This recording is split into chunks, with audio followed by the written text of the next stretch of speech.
video you want me to react to? Join the Ace Pit Discord right now. Scan the QR code on the screen, hit the entertainment tab, click reactions, and drop it in. Super easy. Submit today. Yes, sir. Hello. We in this motherfucker one time for the one time. Sheesh. Sheesh. Ah, man. What's going on, y'all? What's going on? Hold on, man. I gotta take my vitamins real quick, man. You feel me? Feel me? We up all night up in this thing. One time for the one time. Late nighters, what's happening, man? We up in this bitch. Hey, man, look. I was busy the last 3 days, and then yesterday I had to rest, man. Well, the last 3 days before yesterday, I had to rest. And I was like, I couldn't string. I was whooped. If y'all watched Community yesterday, I was whooped the fuck out. You know what I mean? We went hard. Memorial Day. Like the last time I went live, I told y'all I was getting with my family. That was our first time getting together in a minute. So, hold on. That was our first time getting together in a minute. So we went hard, man. We went hard. Then I had to do a little event on Sunday. And then on Monday, my girl family did it up with them. And then Tuesday, I was whooped the fuck out. Oh, hell. I was whooped out. What the fuck, man? You know what I mean? But I'm back, though, man. But I'm back. We on this motherfucker tonight. We going live. Did you miss me? We going live, man. Taser Gang up in this motherfucker one time. Oh, yeah, man. Make sure y'all go grab the new Taser Gang shirts. They out now. I wasn't able to go today. I know I was supposed to go today. I'm going tomorrow. I wasn't able to go today, nigga. I had to go do Shame on You in the morning, all that other shit. Then I had to do some errands. But I'm in the morning tomorrow, I'll be putting on some new merch. You feel me? For y'all to grab some new shit, man. Taser Gang shirts out now. Get you one. If you knew better, you do better. You feel me? Hey, but tonight though, look, we got some fire ass reactions, man. We got some fire reactions. I'm mixing it up tonight. I'm gonna give y'all some law and crime, and I'm gonna give y'all some hot topics. And some of the hot topics are law and crime, you know what I mean? But and then I got a shitload. I just went through the Discord in no specific order, and I just grabbed a gang of dope ones that caught my eye, you feel me? And I said, I'm gonna go with the flow. I'm gonna pick the ones I feel like as I go. For the most part, I put a nice little order in the beginning to react. I definitely want to react to this Snoop Dogg call-in with G Malone. I gotta react to it. You know, I've been like, damn, man, hold on. Snoop Dogg called in on Daz, on Snoop. Hey, I gotta react to that. Hold on, wait a minute. Snoop Dogg called in G Malone on Daz. Oh no, the West Coast legends. Come on, man. So we gonna see what that do. We gonna see what that do. I got some good long crime shit y'all submitted. Man challenges the wrong cop to a fight. The murder suspect was a cop. Texas female rapper robbed and killed during dice game at her Airbnb. And then a killer posted this. Let's see what that is. Shocking twist. Shocking twist in TikTok stars alleged murder for hire plot. I've been seeing this girl from TikTok killed a boy band member or something like that. We got to get hip to who it is, though, because I ain't going to sit here and act like I know who it is. But I have been seeing the headlines for the girl killing her boy band member boyfriend. So I'm like, huh? Okay, let's see what it do. And then the rest, man, we gonna filter it out as we go from there. I got a lot of options. Let's see what the vibe is, because I got the Josh Jacobs story. Flacco just dropped a Floyd Mayweather situation. Got that. We got some more law and crime shit. Police hunt down moms hours after she murders her 4-year-old son. Cocky YouTuber finally gets what he deserves. She laughed at crashing into a motorcyclist. We got a whole mix-up. Moments before mass killer executes his friends. Hold on, we might have to move that up. That's a cold title. Executes his friends is crazy. Let's move that up. Let's move that up just so I don't miss it.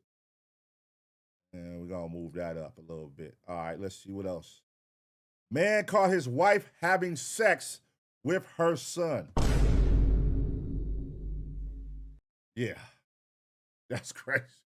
Imagine, I don't want to say imagine, but walking in and you're not your current wife, so I don't want you to even picture that. But, you know, let's hypothetical. You're this guy and you walk in and you see your wife having sex with her son. That's some crazy shit, man. Goddamn. Goddamn. Yeah. Yeah, I don't know. We might have to move that up. That's some crazy. See, we ain't ran across nothing like that. A lot of this shit, we we react to a lot of law and crime shit, man, but we ain't never ran across a story like that. So that's a unique one right there for us. Filming a YouTube video goes wrong after one deadly mistake. Oh, this is what I want to see. The OnlyFans model deadly BDSM session had duct tape, plastic wrap, and glue. I saw this story with the girl who went viral. I guess he paid her to do some wild, kinky shit, and he died. I think they said when they found his body, he was wrapped up like a mummy or some shit. I don't know. But let's move that up, too. Let's see, man. It's some wild shit be going on in the world, man. Freaky motherfuckers, man. Hold on. Let's move that up, too. All right, let's see. Is there anything else at the bottom that needs to be moved up? Mom think her job makes her, nah. Woman attacks family, nah. Missing woman found in most unexpected way. Woman loves man from Facebook, throws him off the bridge. No, I think that's it, man. I think that's it. We'll be straight. All right, let's get it going.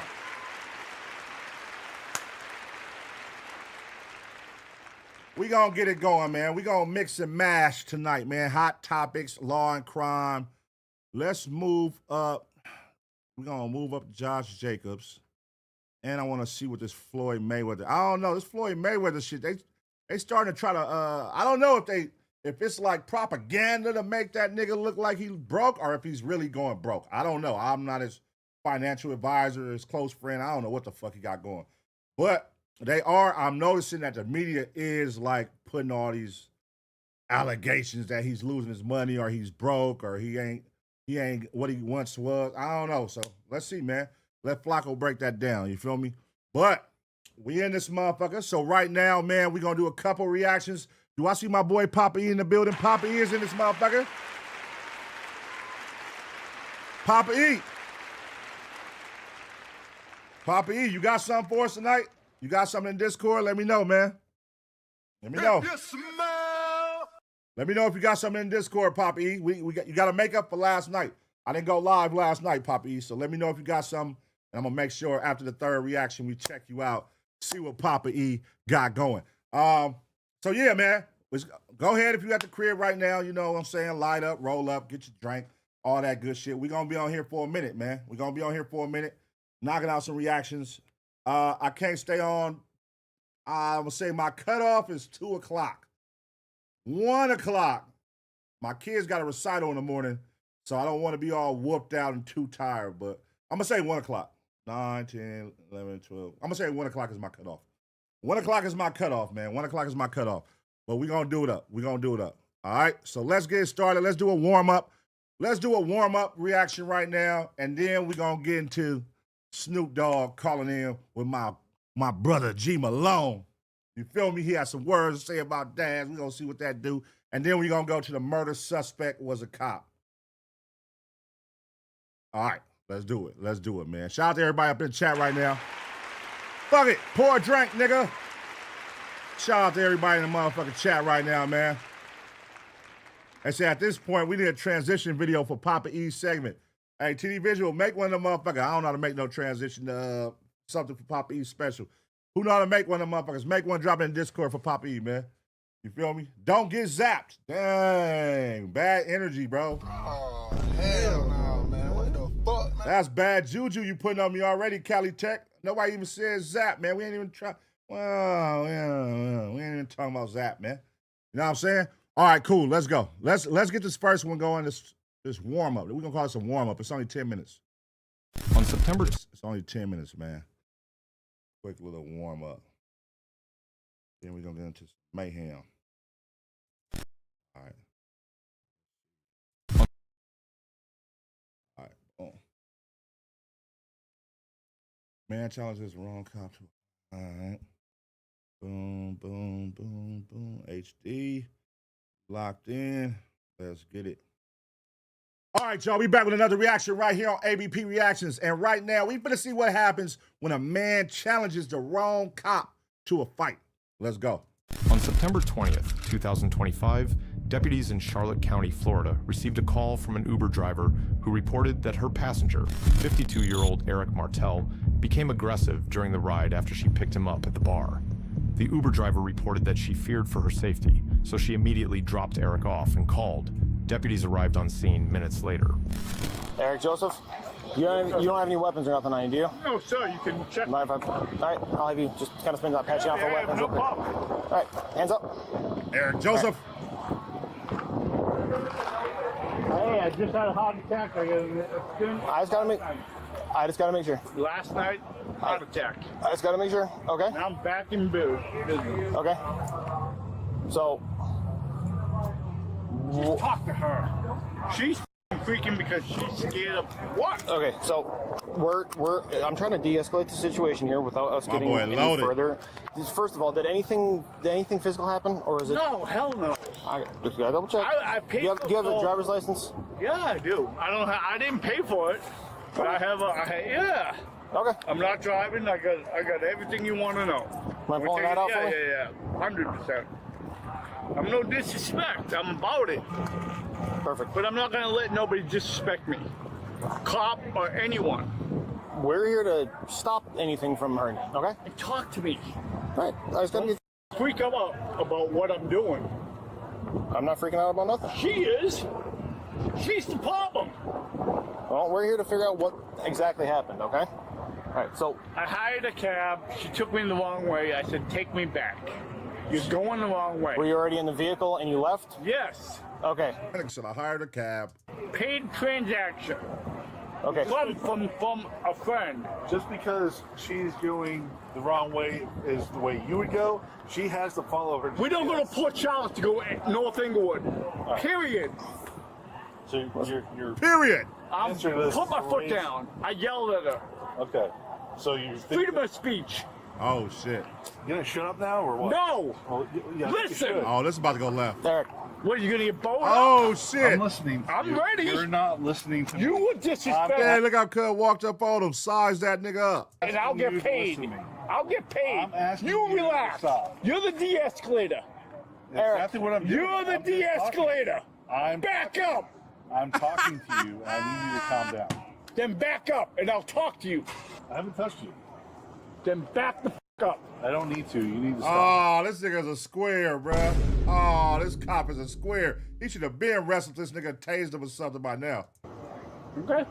I need to stop what? So are you gonna Two continue punches to don't cause- do it. Are you threatening You- to punch me? Is that what you're No. doing? That's not a good idea. So What the f are you talking about? the incidents here. Are you putting hands on me? Does it look like I am? I think you are. Stop spitting on me. Back up. It So- de-escalates. I am. Then back up. I'm not backing up. What? You need to leave. I'll Start back. walking. No. Yeah. I'll take it to the hill. See, it was at this moment he could have walked away. They just said, you need to leave, walk away. All he had to do was leave. Because I'm telling you now, with this energy, it's going to go bad. Okay. I'll be right back with the trespass warrant. Go ahead. I see you. I know you. I know everything about you. You need to stop. Then take care of this. We are right now. Let it go. We're not letting anything. I know where he lives. You want me to announce? And his kids and his family. Whoa. Mind stop spitting on me? I know everything. You with the right one. Get out of here. Whoa. You need to stop looking at her. Okay? This is the catalyst. You know who I am. This is the first time I've ever met you. I'm walking out. Stop me. No, as of right now, hey, You. hey, Put hands on me. Put hands on me.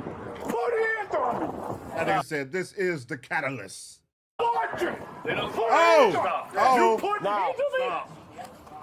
Stop. Watch me roll you. You need to stop. I am the man. You're a man, yes. Then you better back the up.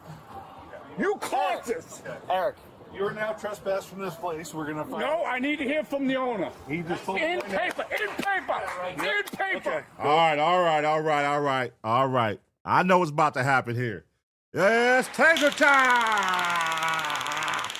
Hey, they better not let us down.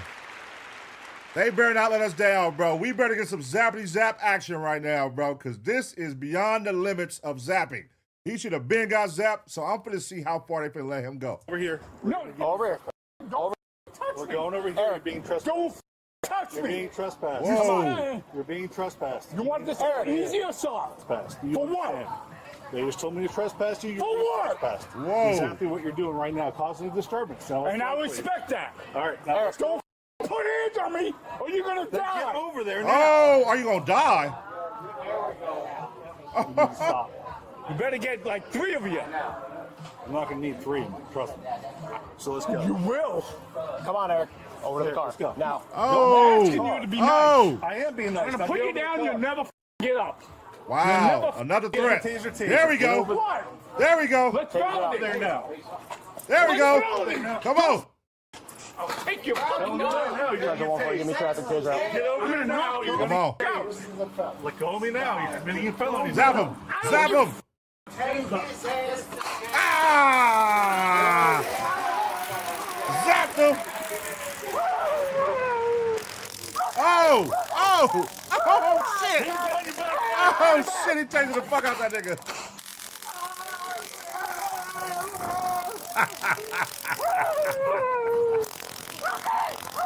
Nah, don't cry now, bitch. Hands behind your back now. Hands behind your back. Hands behind your back. Hands behind your back now. Hands behind your back. Hands behind your back now. Take it off and I'm gonna listen. No, we're past that point now. No, we're not. We're past that point. Then call the unit. Never fails. It never fails. Bow down to the motherfucking taser, nigga. That motherfucker made that nigga curl up and scream like a little bitch. You know who I'm talking about. Call the special unit. I am giant on the man. All right. Guys, stand up. Please step your knees. Pull me up. Pull me up. Pull me up, please. To your knees. I lived through everything. Yeah, I'll never go to jail. You want to bet? Damn. Call my liaisons. I'll get the feds over you. I didn't wish you would be in that. This could have de-escalated Pick a that lot up, easier. please. Please pick that up. Yeah, William Smith, sir. No. Just a minute. Focus, focus, focus. Hey, you guys f***ed up because now. Up, bud. What? You did. You did. How? Stop. How? Stop. How the f*** up? Stop. Hey, I got you. I'll see you in person. Going this way. In We're going person. this way, sir. Come on, crash out. Crash out one more time, man. One more time. We're going this We're way. going this way. Pick that up. You're going In a minute. It's not going anywhere. It's staying right there. You don't know who I am? One more crash out, Jimbo? please. Clear traffic. Oh, you. But you put hands on first. I never touched you first. We tried What? to from the very beginning. Yep. We tried to respect you from the very beginning, and now Hey. now we're here. Do what you gotta do. Because I'm We're, gonna. we're, Please walk. Do what you gotta do. walk, please. Please walk. Walk. Tell me where. To that car right This there. vehicle right here on the left-hand side. You don't respect me. Respect goes forwarding but backwards. They gotta put a spit bag on that nigga. He keeps spitting when he talk. They gotta put yeah, that's not cool. I would respect you for your service. You treat me like No, sir, I did not. you didn't hear nothing. Why? Because I'm yelling? Yeah. We started talking to you, and you started escalating. No, you told me what I had to do. Right. No, you broke the law right there. No. Right there. You want to bet? Right there. I told you you had to leave. We I'm told you gonna to walk from trespass. this. Yeah. I'm gonna walk from everything Okay. because you disrespected the law. I didn't disrespect anything. You got a, What do you mean? Taser remover. You just, hey, and you're gonna be the one chumping it. Okay. You and you. I'm sorry you feel that way. I'm gonna bash you. Oh. These guys are gonna check you out. I'm gonna make sure you're public property. Dog, he is spitting so much on these niggas, bruh. It's no way. Yeah, Everything I do is public. yeah. You risk your life and your family's life. You're absolutely right. I do. It's not me that's gonna do it. It's the anarchy coming. All right, so I'm we're sorry. gonna take a seat. Right, have a seat. They're gonna check your vitals, okay? We're gonna take your vitals and we'll make sure your heart's okay. Take a goddamn seat, Daffy Duck. Goddamn spitting sucker trash all over the Just had a heart attack yesterday. Okay. What hospital did you go to? Inglewood. Go ahead and sit down there. People don't get up and do what they do when that. I think I am. Go ahead and sit down. Thank you. Eric was trespassed from the bar and then transported to the Charlotte County Jail, where he was booked on 4 charges: disorderly intoxication, trespass after warning, resisting an officer without violence, battery on a law enforcement officer, felony. If Eric had walked away when told to leave, none of this would have happened. Yep. Oh, God. All you had to do was walk away, Eric. All you had to do was walk away, my guy. He gave you a chance. He told you, hey, get up out of here, go take a walk. This was before the trespassing. This was before they was going to arrest you, before the taser, before all that shit. But you wanted to be aggressive, man, and you had to find out the hard way. Bow down to the motherfucking taser. You have to bow down, my brother. Feel me? Never fails, man. Never fails. Yeah, it's over with, man. Listen, man, everybody can't handle their goddamn liquor, and you got to know when this shit ain't for you. You got to know when liquor ain't for you. When you outside drunk, calling yourself the catalyst, and you going to get the feds on the police, and you really don't know the feds and shit like that, like you don't have no rank up there. Yeah, man, put the drink down, brother. Put the drink down. Find you something different to fuck with. I don't know, man. But let me know what y'all think should happen with Eric, man. What should happen with Eric? You feel me? I'm going to give y'all 2 seconds to smash the like. And as always, get ready for the next reaction.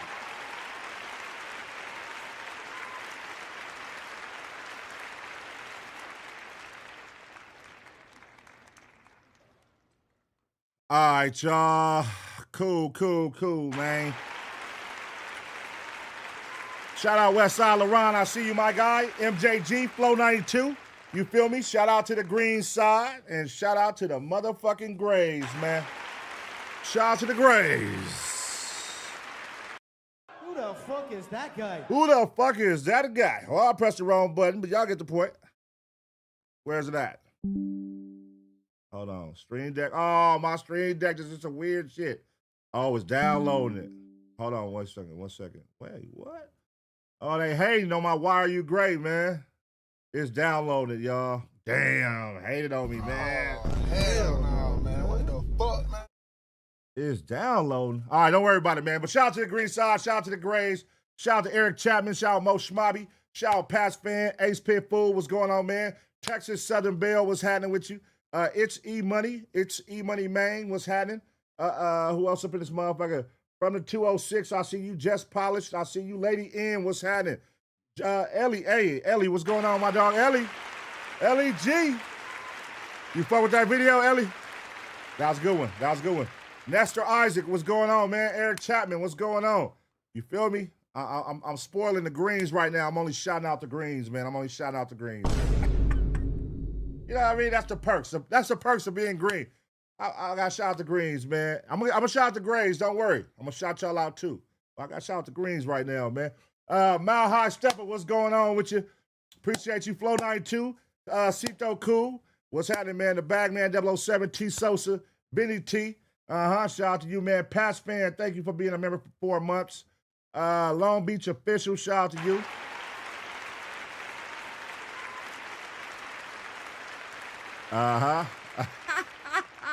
Tyler Jones, what's going on, my guy? Tyler Jones, man. 49ers, baby. I see you, my guy. What's happening? TD Visuals up in the building. Cali Tech. Yes, sir, man. Shout out to everybody on the green side, man, on the green side. Grays, your shout-outs is coming up next, man. I got you. But I'm waiting for shit to download. This is more dumb shit. You know what I mean? Big dog shit. Yeah, Mac, let them know. Big dog shit to Oos. Hey, look, man, get you a membership, man. Come on, cross on over. We're going to be going live.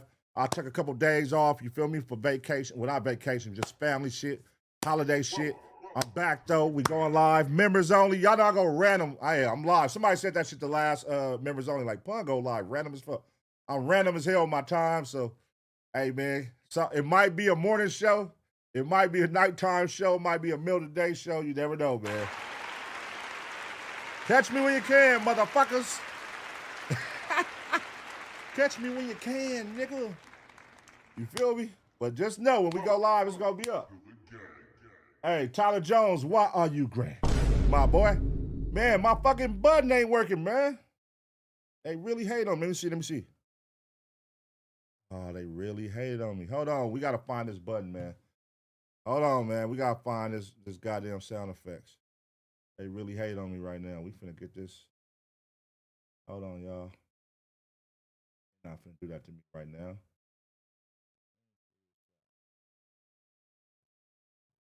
Give me a second, man. Let me do my technical shit real quick. Fuck it, man. Maybe I could do that shit while we watching these next reactions. Fuck it, I don't want to hold the show up because this shit is doing some weird shit. Screen Deck is downloading from Dropbox. What the fuck? Cancel download. All right. Hey, shout out, man. TO019 Green Team.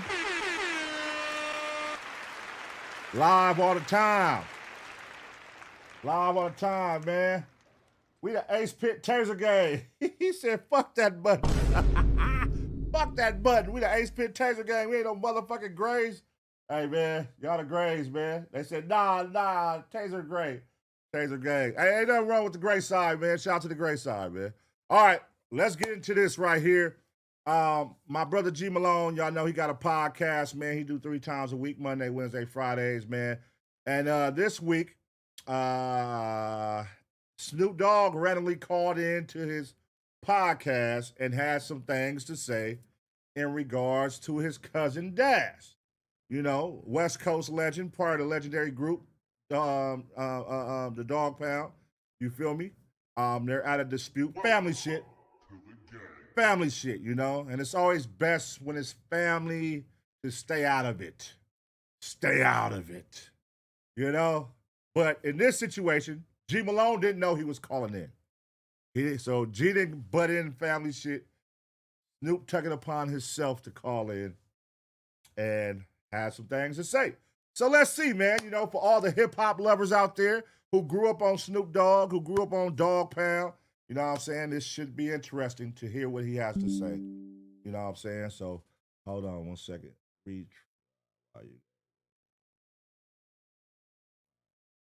This should be interesting, man. Shout out my brother G Malone, man. All right. What's up with it, girl? Shout out my guy G Malone. Let's do it.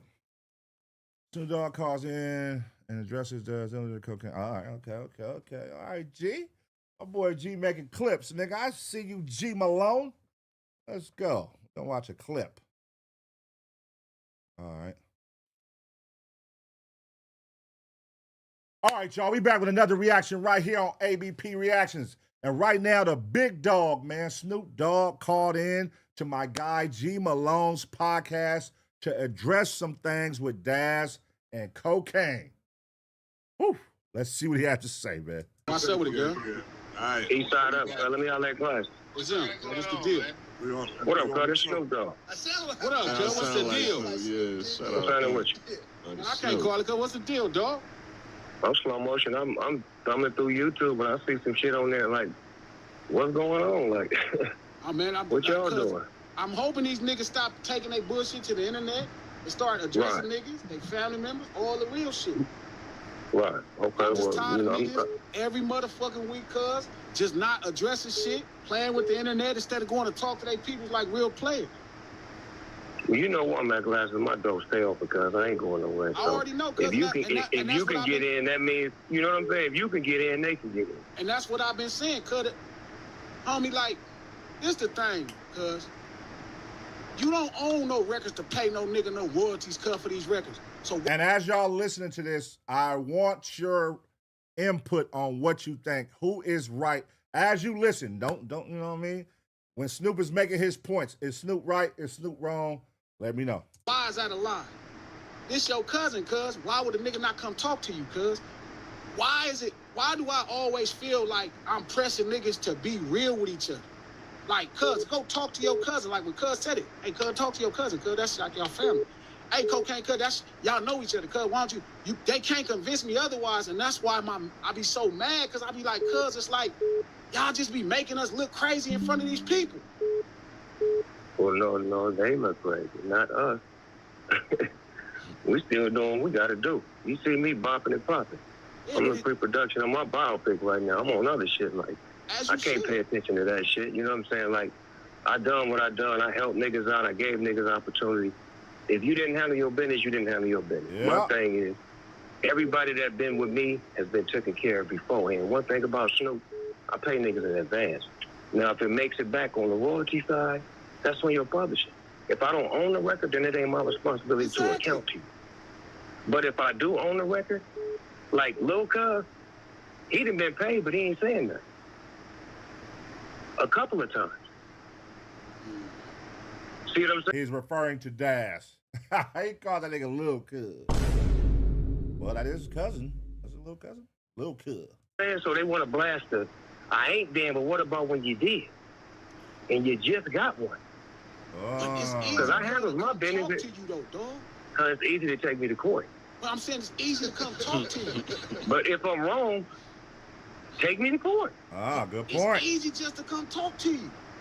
Because I ain't wrong. Good point. Because if you wrong, you ain't gonna go holler at a nigga that's right. That makes a good point, though. If you do feel I owe you all this money, quote unquote, all this publishing, all this. Now, I'm not playing no sides here. I'm just saying. If it's that much money, why not? Obviously, we done tried talking. It didn't go nowhere in your eyes. Why not take me to court? That would be the next best thing to do, right? Sue me then. If I owe you millions of dollars and I'm not trying to pay you, sue me. That's what I think would happen. I move with peace. I move with love. I don't move with no anger and no discouragement, none of that shit. If I could patch up shit with the East Siders, what are we talking about? Exactly. And them was my niggas. So we got solid, we got understanding. Everybody else just talking to the internet. They're living in the 90s. Because we in 2026. Death Row Records got R&B music. We got records that's #1, gold records. We doing our shit over here. We ain't living in the 90s. I don't even really touch the catalog. I'm on new shit. You feel what I'm saying? So it's like... If you still positioning niggas cuz from the time period, it's as simple as y'all just, like, cuz coming to talk to you. Or Coca coming to talk to you. Like, why we gotta say... Or talk to my people that we've been talking to that been handling business for me. Like, when it's time to do a record, it's an advance money that I give you before the record even sales. So, nigga, I'm gambling on you. Now watch this. If you happen to sing and you take some George Clinton riffs or some somebody else's shit, then it's a sample that comes with that and the clearance that the record has to pay. Not the artist, but the record. So if it's my record, and if you using George Clinton and Roger and all these other niggas shit where you sounding like them or taking their words, that comes out of the publishing. Exactly. And it only leaves a little bit of amount of publishing left. Yeah. And then if it's a sample in the music, they may want some issue. So it's like niggas is crying about money that's not even there. Exactly. Because you got an advance check. Exactly. Every time you did something with me, nigga, you got money up front, whether the record's sold or not. So it's called recoup. Have you recouped? See, my business is handled, cuz. That's how I got a record label. That's how I got a gin and juice company. That's how I got an ice cream spot. That's how I got all these businesses, because I handle my business. Right. I don't live in the 90s when I didn't have Death Row. I didn't cry about it. Never. I was doing my other shit. No Limit, Pharrell, Wiz, Reincarnate. I was popping. Yeah. Then I came back and bought this shit when it was for sale. So, nigga, where your money at? Why you didn't buy it? God damn. Hey, this is the first time I heard Snoop respond in this, you know what I mean, in the depths of this.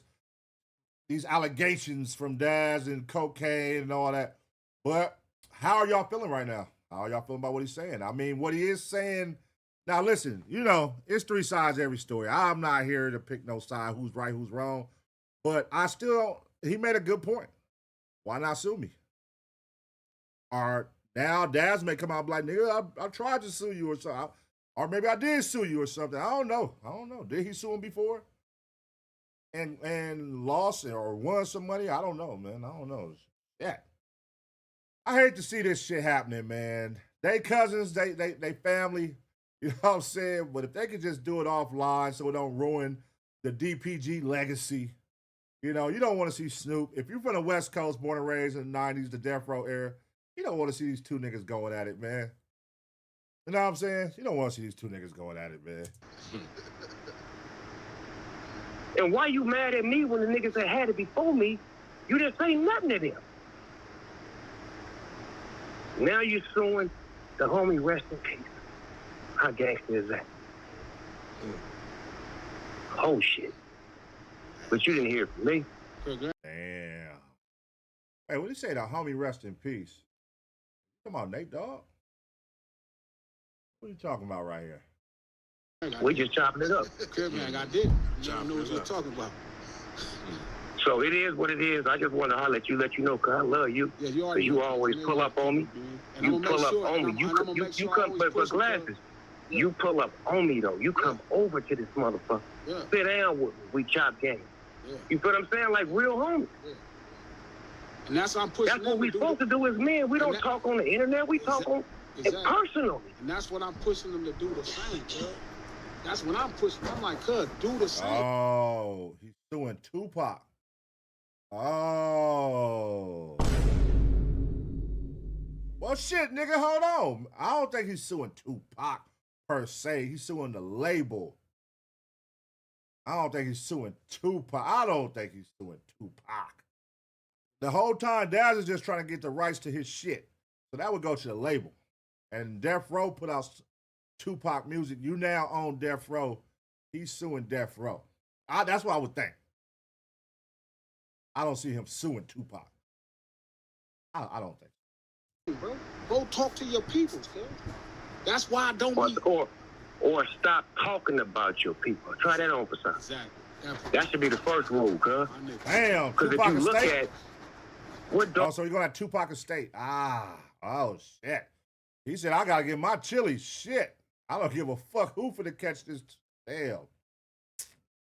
How do y'all feel? How do y'all feel? Put yourself in Daz's shoes. Obviously, we see how Snoop feels about it. You know what I'm saying? He like, hey, let's handle this shit the right way. Handle it. Be a business, man. Get on your business, nigga. Get you a lawyer, whatever. You feel me? Let's do shit the legit way. Sue me. Take me to court. Nigga, you come audit my shit. Come do this. You know what I mean? Whatever. Let's do it by the books. Now, suing the Tupac estate. I know everybody like, hey, man, that's a legend, rest in peace. How would you feel, let me just ask you, because I know some of y'all, if you produced some of his biggest records and I think Daz's whole thing is he ain't received no money from none of them, how would you feel as the producer? If you were the producer, would you let it go because it's Tupac? Or would you be like, fuck that, I need my chili? Let me know. I'm doing what I did. Damn, dog, put me in the game. And that's for every nigga talking shit. I don't give a fuck if you was in the game before me, nigga. I put you back in the game. Kokane. Oh. Nigga, when EZ passed away, you was drifting. Damn. The homie brought you to my house in Claremont. And we started making music together, magic together. But remember this. I got a career after you. What yours look like after me? Damn. Oh, shit, Snoop. You serving these niggas, man. God damn. Take it easy on them, Snoop. See, this is what happened when you poke the bear. You poke the bear, see, niggas don't be trying to talk. And then when they finally do talk, it's going to hurt some feelings. Don't poke the bear. We going to let you get on this internet. We're going to let you make a fool of yourself. We're going to let you clown yourself. We're going to let you look stupid. But just don't keep bringing my name up. Because then when I finally speak, it's going to crush some feelings. And that's what Snoop is doing right here. Damn. I fuck with Daz and Snoop, man. Shout out to them West Coast legends, man. Damn. Shit. The dog is going off right now. He is going off right now. Talk to me. It'd be frustration. Because niggas don't know how to grow without a nigga. I got a family, wife and kids, grandkids. That's my service. And I'm giving niggas all of me. Front line. East side. Putting niggas on. Giving niggas opportunity. Taking niggas on tours. Putting niggas in movies. Always tell people, because you always made it clear what it was, and that made niggas that feel like me and different homies feel like we could go do this now. We don't gotta not be who we are. Right. Always argue with niggas about it. It speaks for itself, Glasses. I came in the game in 91, huh? Yeah. They still know Snoop Dogg. It's 2026. Everybody in your neighborhood knows Snoop Dogg. Aunties, grandma, kids, because the shit I do. And I ain't bragging. I'm just keeping it 1,000 wild. This is me. I'm a frontline guy. I built the football league in 2005 for one reason, to stop gangbangers from banging. I started rapping in 91 to get gangbangers to start rapping. So check my pedigree, check my resume, and see what I've been doing. This is what I do. I love it. So either you with me or you against me. I like it. I like it. I like it, Snoop. I ain't gonna lie, Snoop. I fuck with you. I hate to see y'all two argue, but I fuck with it. I fuck with it. You know? And I know Snoop could go, he could go even more in-depth with this shit. And Daz could go even more in-depth, but I know it's still some lines of respect there because we're family. So yeah, I'm gonna get on here and talk about shit, nigga. Because this is how I'm gonna get the world to know and probably like, you know what I mean, get you to respond. Because if I wasn't on the internet, you probably wouldn't respond at all like that. So I gotta get you to respond, nigga. But I'm not gonna go too far though. That's one thing I will say. Like Daz don't like get too disrespectful. He keeps it like talking about the music when he talk like disrespectful. But he do say some wild shit. But I know it could get crazier is what I'm saying. And it hasn't went there yet. It hasn't went to the deep depths of disrespect. And I love it when you're against me because I kill you with success. Watch me work, nigga. Turn the TV on. There I is. There I is. There I is. There I is. And I'm doing it in a beautiful way. I ain't flamboyant. I ain't cocky. None of that shit. I'm welcoming. I'm warm. I'm beautiful. I'm warm. I'm special. My mother raised me to be a human being that love people. Rest in peace. That part. Straight up. So I don't have no malice in my heart, no hate. It's just crazy to watch niggas talk about me every day and get on these podcasts and get $5,000 and make up stories about me and all this shit. And Snoop is this, and he didn't do this, and he didn't do that. All right, cuz, when you gonna go talk to Snoop? That's my point. Nigga said get $5,000 to get on these podcasts. He's serving niggas right now. Oh my God. This is the most humble serving the nigga. He ain't even popping it. He just saying facts. Nigga said niggas get $5,000 to go to these podcasts, just talk about Snoop. Like, bro, that's really niggas just going to bash Snoop Dogg on podcasts. Like, what the fuck, bro? This nigga helped you niggas like a motherfucker. But hey, man, listen. You never know, man. You never know. Hey, dog. I feel like you owe me, cuz. Let's run an account real quick. Let me do an audit on that shit. Show me, open the books. Let me get an audit on that real quick. Matter of fact, I'm finna audit you. Don't take it as disrespect. I'm just gonna audit you because I need to make sure I'm paid. There you go.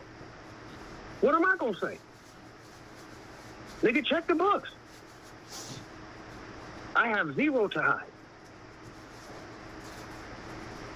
Because I get money elsewhere.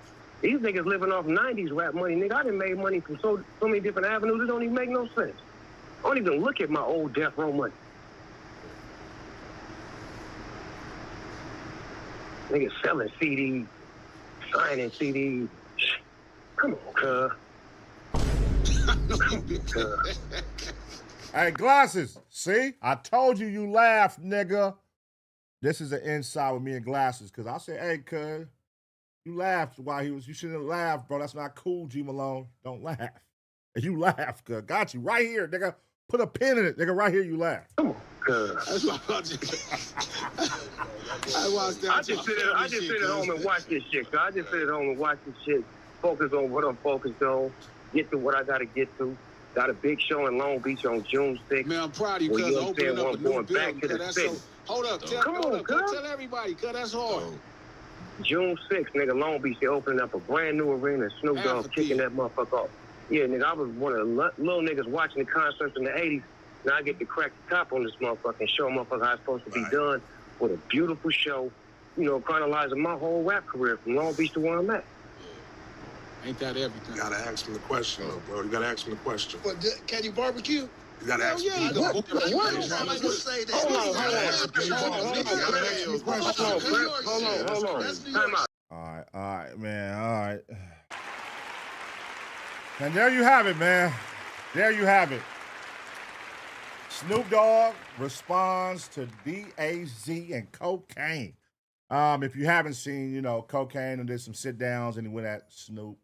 And you know, Daz, I mean, if you follow Daz on IG, Daz be going up. He be going up doing his reactions and getting at Snoop. Right now, he's selling the Chronic CD. Child Daz, you get it by any means, nigga. He's selling the Chronic CD. I even saw him go as far as signing the CDs and pulling up to drop them off at people's house. You know, shit, by any means, man, get this shit chilly. You know, some may say, hey, man, stop living in the past. You know what I'm saying? Stop crying about hits from the 90s and make you some hits today. Some people may say that, but at the end of the day, how can you tell a man how to feel about his money? At the end of the day, if you feel like, I don't know how much money is owed, for one. I don't know if he's going off a hunch that a certain amount of money is owed or if he know for a fact a certain amount of money is owed. Because like Snoop saying, nigga, you been paid. That's what Snoop is saying. You been paid. You done been paid a lot of times and you just got paid for some other shit. Whatever the case. That's between them. That's their financials. I don't know. But whatever it is, I hope they figure it out, man. I hope they figure it out and they come back together and, you know what I'm saying, you know, and make a great project or something. They came back recently with a Dogg Pound album like last year and an Eastsiders album.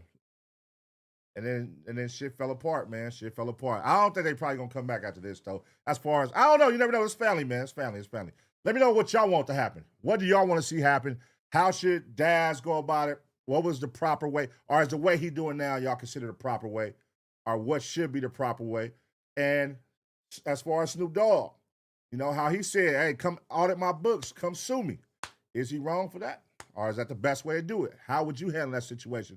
Let me know in the comment section. I'm going to give you 2 seconds to smash the like. And as always, get ready for the next reaction.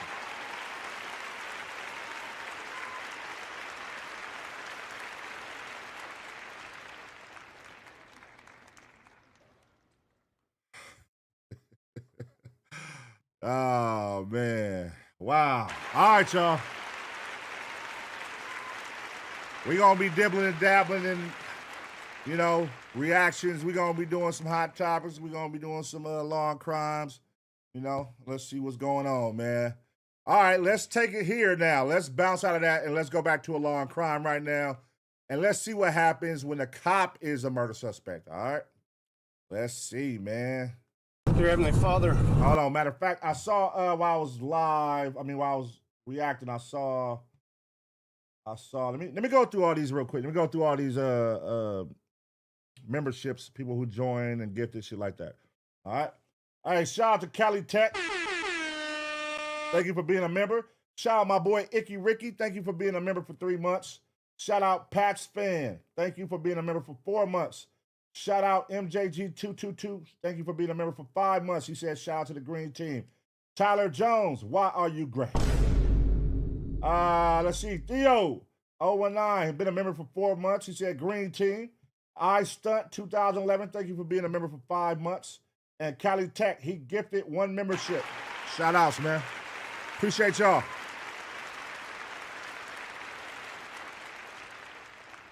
Make sure you come join the green side, man. Get you a membership, because you know what they say, man. If you're gray, you're gay. No, I'm messing with you there. That's I made that up. If you're gray, you're gay. That's cool.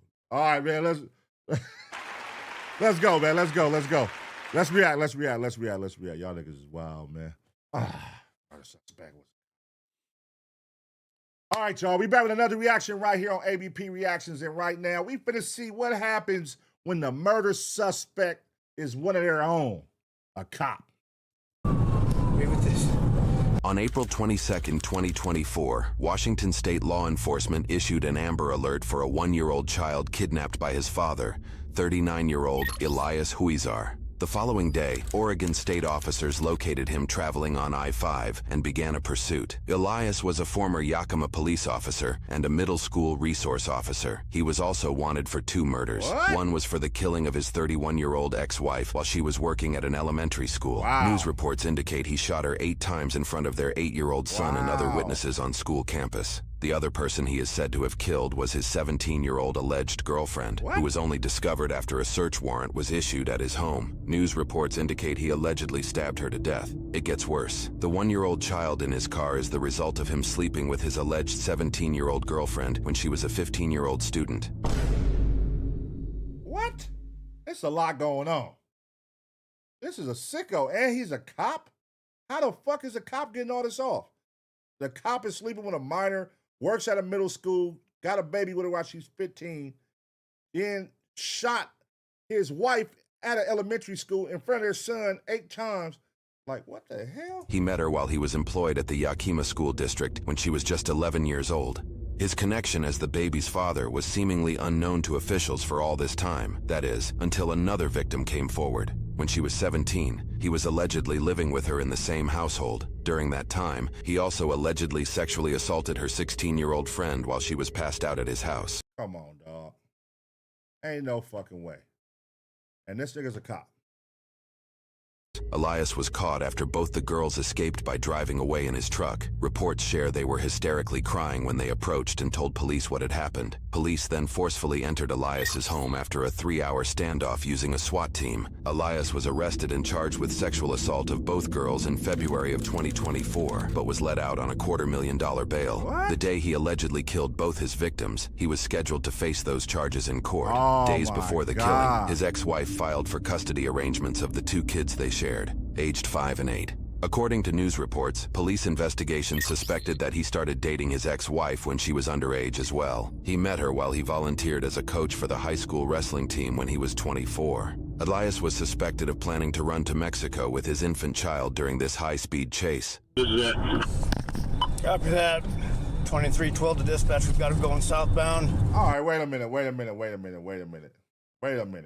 fucking minute. Hold on, nigga. So wait. So you mean to tell me you doing all this, you a cop, and then you got a 17-year-old girlfriend that you're living with that you got pregnant at 15, and then you SA'd her homegirl who stayed the night that's 16, had a baby with her, then you killed your baby mama, you got 2 kids with, you left them, but then you tucked the baby that you got with the 17-year-old girl and tried to go to Mexico, but you left your other kids. The fuck? At about milepost 221. I've got 23 King 35 with me. What do you want to do, 35? Let's go ahead and pull 33 in this channel. Patch us to SPO. Heavy southbound from 220.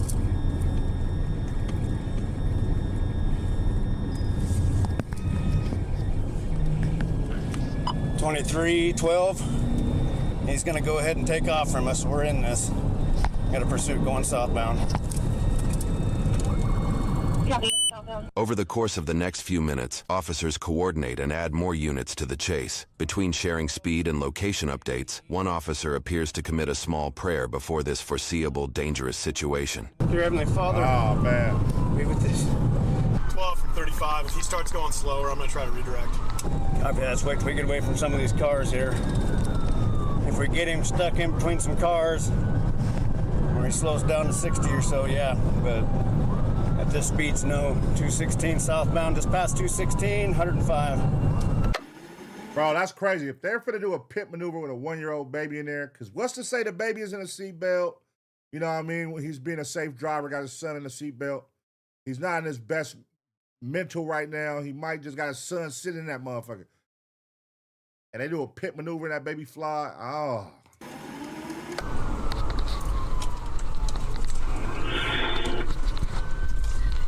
Easy. 2312. About 100 miles an hour. Still southbound. Get somebody's Springfield unit set up with some spikes. 12 from 35 for info. Unconfirmed, but I cannot see any sign of anybody else in the vehicle. Copy that. Yeah, he's got tinted windows. I couldn't see him as he went by. Just saw the plate. He's about to get stopped up in some traffic.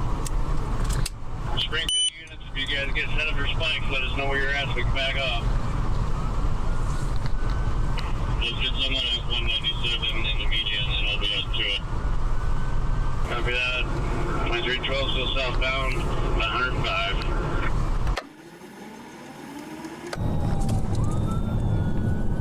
Are they talking to an employee tonight?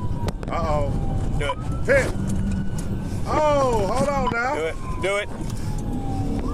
Oh. See, I feel bad for the 1-year-old in the back. 2312, we got him redirected down the freeway. Turn around and pin him. Turn around and pin him. Turn around and pin him.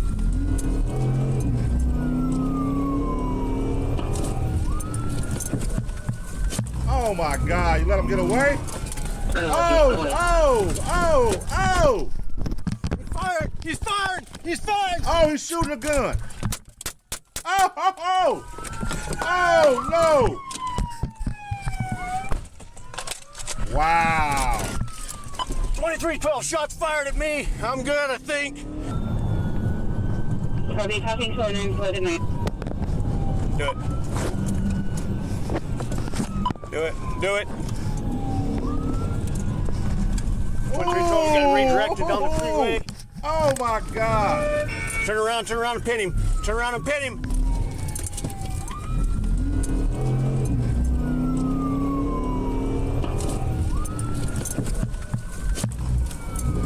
Damn. Oh. In this brief moment, the dash cam captures Elias wielding a pistol. Look, he whipped out. He's fired! Back up. Hey, whoa, back up.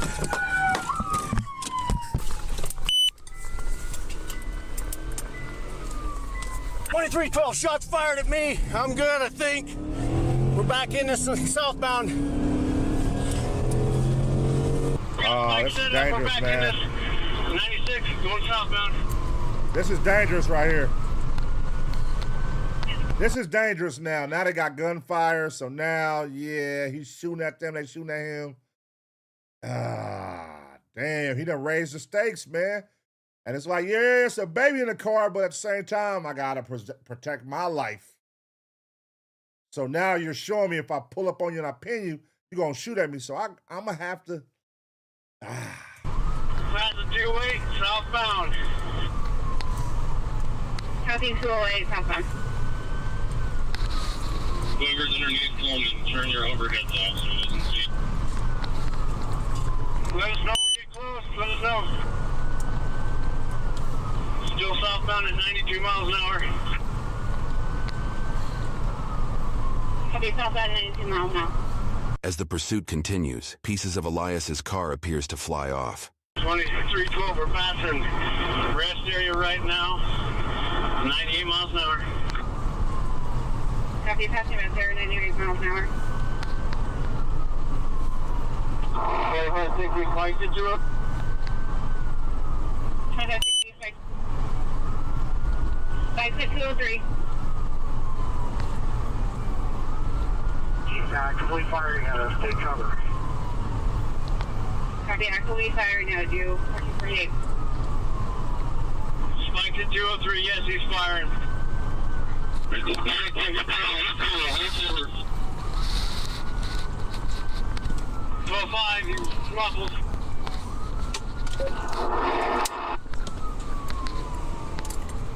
Stay on this side, 35, stay on this side.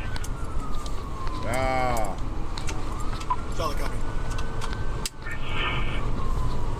I don't know how they ain't tore up this little small ass car. They should have been caught up and made.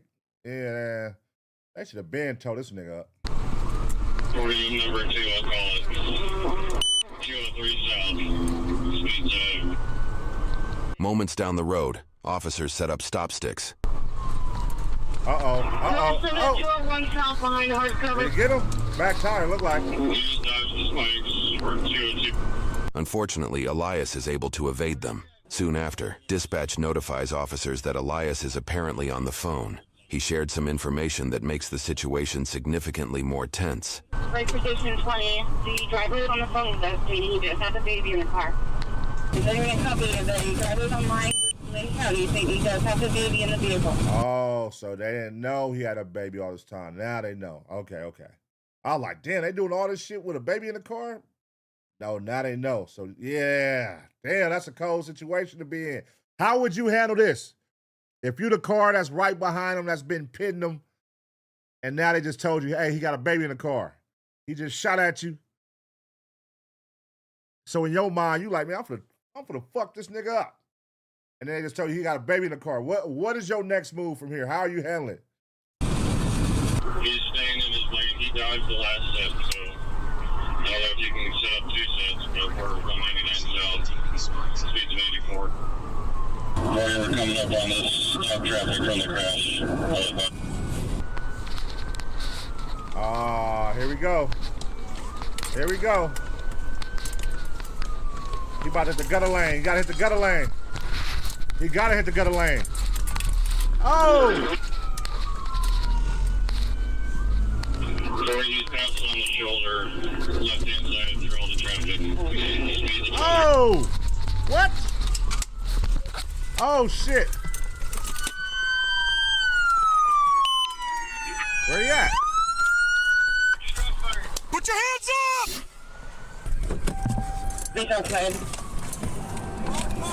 Get behind hard cover! Get behind hard cover! Put your hands high in the sky, driver!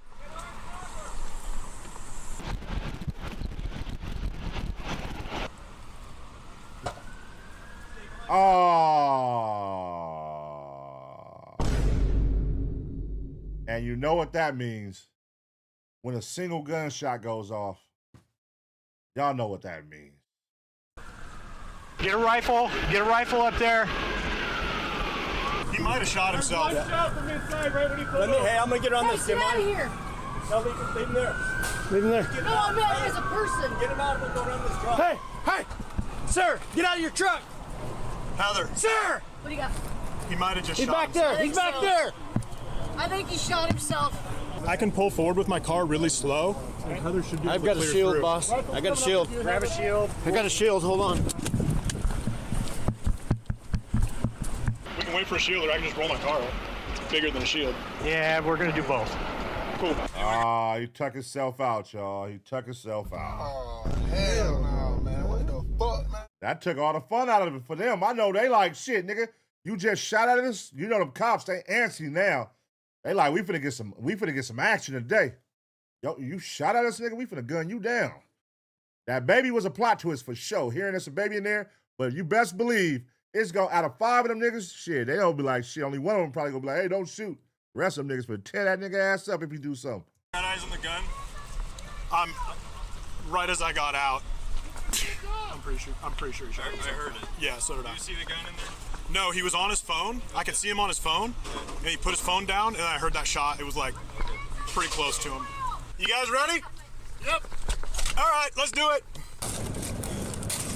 He's still moving. Put your hands up. Put your hands up. Hands up. I'm back, boys. Somebody stop traffic northbound. Hands up. Get your hands up. Blur them guns. Blur them guns. Hands up, Get sir. your hands up. Do it now. Blur all them guns. Hands up. Hands on the steering wheel. All we did is move his head a little bit. Yep, just moved his head. Where's he at? Sitting in the driver's seat. Looks like the baby's in the back. Hands up, sir. Put your hands on the steering wheel. We want to get you some help. The baby's head's gonna be right in line with where his. Yeah, his baby's right in line with where you're at. So. Copy that. See the handle? Yep, I'm going down. He gone, He man. just moved his head over to the side. Yep. Just hold. Right, he gone, y'all. He gone. Y'all heard the gunshot. Why y'all acting like that? He gone. Just hold and cover. If there's a movement. So I'm gonna just aim at the steering wheel area. I feel like I wouldn't with that window being closed. Hey, Bud, put your hand on the steering wheel. Baby seat's in the passenger. Elias! You guys hear that? Baby's in the back right seat. Copy that. Yes. For the baby. We got a drone coming. I don't know if that's being relayed or if you want to push with the kids. Hey, get the shield over here. We gotta get the kid. Let's go. Shield on that side? Yes. Yeah. Yeah, get it over here. Just stand by. Hey, just chill. You got time. We got him covered. He's not moving. We're moving. All right. We're not moving. If you move, you will be shot. Do you understand? You got blood coming out. Bro, he gone, bro. Y'all know he gone. What you mean he gone? Gun's on his lap. He's dead. We'll take the baby. Do not move. If you move, you will be shot. Get that baby. What's up? Go on the other side. Let's get the guy. Let's get the baby. We got him. Get that baby. Dog, it's like 50 officers scared of one nigga, man. Look how many officers it is. And y'all scared of this one nigga, man. Listen, man. Hey, you with the shield, go first. The rest of us, if we hear anything, we finna light this car the fuck up. Nigga, that's how this shit gotta go.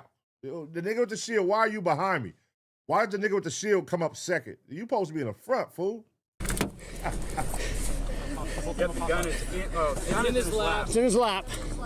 Get the baby. Get that baby out of here. Baby okay? You got him? He upstairs, man. Yeah. Oh no, his whole lap is plumb full. Get out. Glad we're not 10 crunch for any reason. There's the baby. Oh, there's the baby. Oh, they have the baby. Like we have.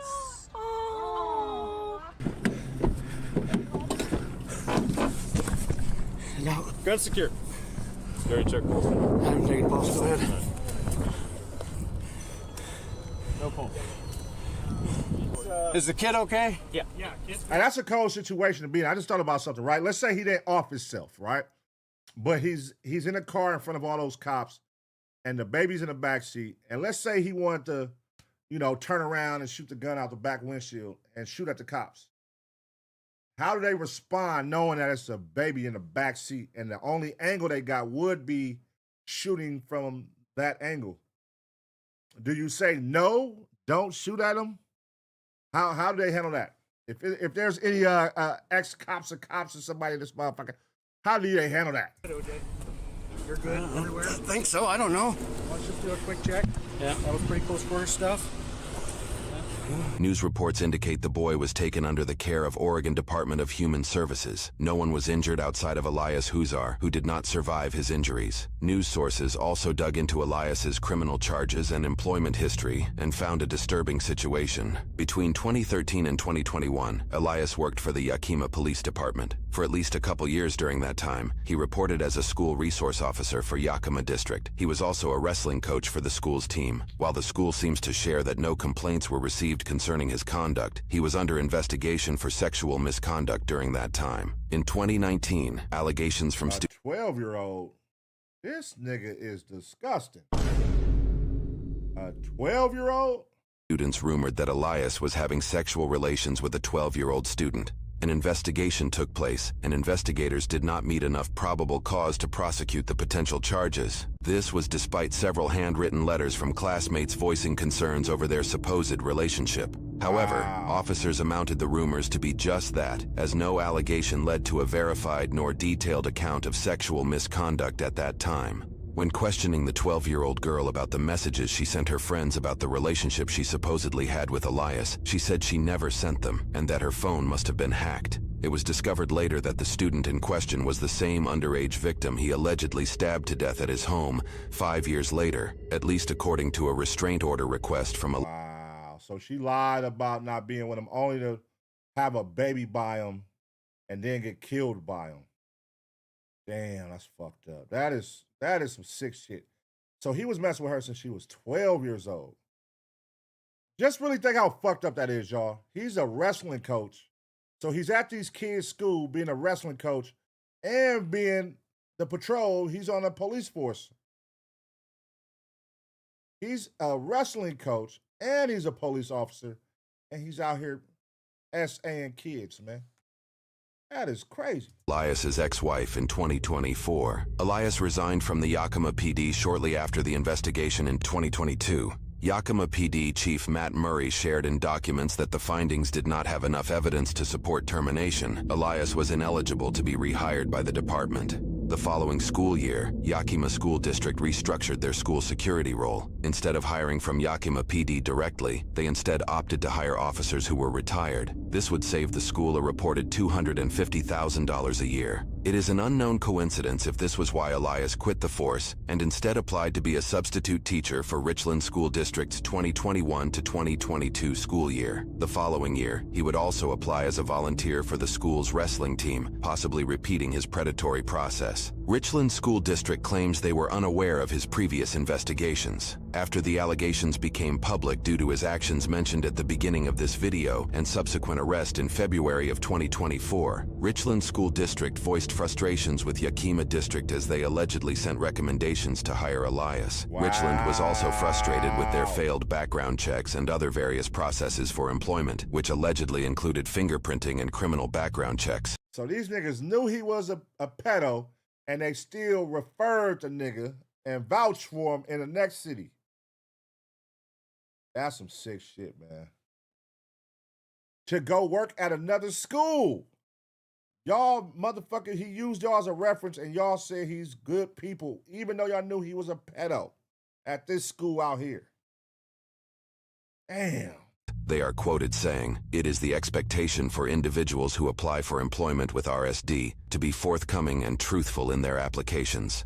Before her death, his wife requested a protection order and cited that she was unaware of her ex-husband's abusive relationship with the teenage girl. Wow. She also voiced concerns about his harassing behavior. News reports say she often mentioned that Huizar was not of sound mind, had told her he hears voices, that he was short-tempered and was controlling of her actions. In a request for a restraining order his ex-wife made to officials months before her death, she shared her 5- and 8-year-old sons, told her Elias had them take care of the baby he shared between himself and his teen victim. Her sons told her that Elias would get violent with and hit the 17-year-old victim while she cried. He and the teen victim also performed certain inappropriate acts without any regard if his sons were present or watching. Come on, man. That's crazy. Now that's a different type of trauma you put on these kids. Nigga, just really ball all that up. You was making them watch a baby that is their brother or sister that you had cheating on your wife, which is their mother, with a minor, and then having sex with the minor, being a pedo. Their dad is a pedo, and then you're doing pedo actions in front of them. And then only to later kill that girl and kill their mama. That is some fucking trauma right there. Oh, hell no, man. What the fuck, man? Just imagine how fucked up they gonna be. That is a lot as a kid to take. All that. And then your dad killing himself. Boom. You killed my mom. Boom. The girl you used to make us watch that you're a pedo, you made us watch you killed her. Boom. You made us watch. That's some fucked up shit. She handwrote a section detailing that Elias was diagnosed with PTSD, major depressive disorder, insomnia, alcohol use disorder, and unspecified personality disorder. She writes that he would cause harm to her children and herself. In another section, after she noted he made bail, she added that he was a flight risk and recalled a time when he took her children for a period of 3 weeks in 2021. The restraining order was issued, and Elias was barred from owning firearms or coming anywhere near his ex-wife or his toddler children. But that legal restriction wouldn't stop him from pursuing more horrific crimes, leading to the events in this video to unfold after he was let out on bail. Captain Kyle Kennedy with the Oregon State Police held a press conference shortly after the chase took place. A journalist mentioned that a lot of troopers have families and asked, "How do emotions like that play into a situation like this?" Yeah, well, I'll just say the troopers who are involved in this are still processing this. Even for me to go down and get to see my coworkers and people I'm very proud of and just pass them in the hallway real quick and just have the, "Hey, are you good?" And yeah, and then you go to work. So the processing of these events is significant. However, I'm thankful for the investment that the state police is putting into the welfare and resiliency of our troopers, and they're currently there providing resources for them now. So all this is coming together is the way we would like it to, and our hope is that we can continue to support them. So that concludes this for the evening. Thank you. Damn, man.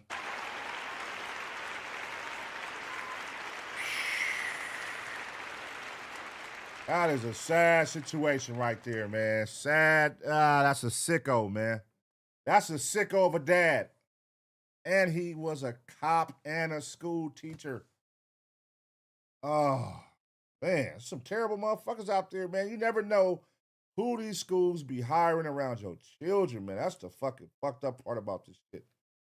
You never know. Look at this shit. They got a referral from the police station saying he's good, even though they knew he messed with a little 11-year-old girl, a 12-year-old girl. And they referred him. They go work at the school. That's crazy.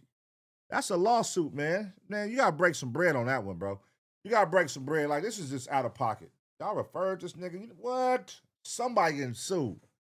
Somebody getting sued. That's crazy. Look how many kids you just put in harm's way by hiring this nigga. Damn, man. That's a sick situation, y'all. Sick situation. You know, he took the easy way out, of course, because he didn't want to deal with what was finna come with all that shit he had going.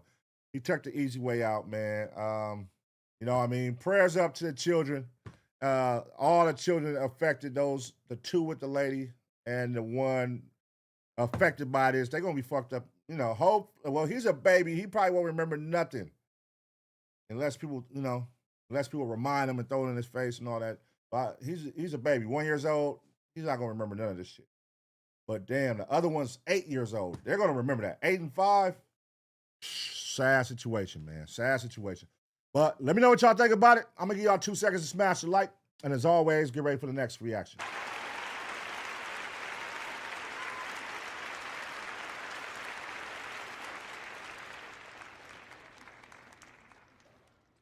That situation right there, man. God damn. That's crazy. All right, let's keep it going. I want to react to this one right here. A Texas female rapper robbed and killed during a dice game at her Airbnb. Like, what? Crazy, man. All right, let's react to that. And then we're going to see what's going on with this TikToker who killed her boyfriend that's in a boy band. If y'all know what boy band it is, fill us in. I'm sure they're going to fill us in when we react to it anyway. But there's some wild shit going on in the world, man. Y'all motherfuckers be careful, man. Y'all be careful out here. There's some sickos in the world right now. I don't know what's in the water, what's in this food, what's in the air. But everybody seems like they fucking going crazy, man. Maybe it's these fucking aliens, man, they talking about. We got to find a good video on that alien shit, too. And I heard some scientists done went missing. That's a whole nother story, though. If y'all find some good videos on that, drop it in the Discord, man.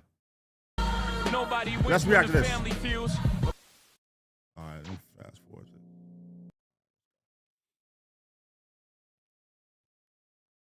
All right, y'all, we back with another reaction right here on ABP Reactions. And right now, a Texas female rapper was robbed and killed during a dice game at her own Airbnb party, man.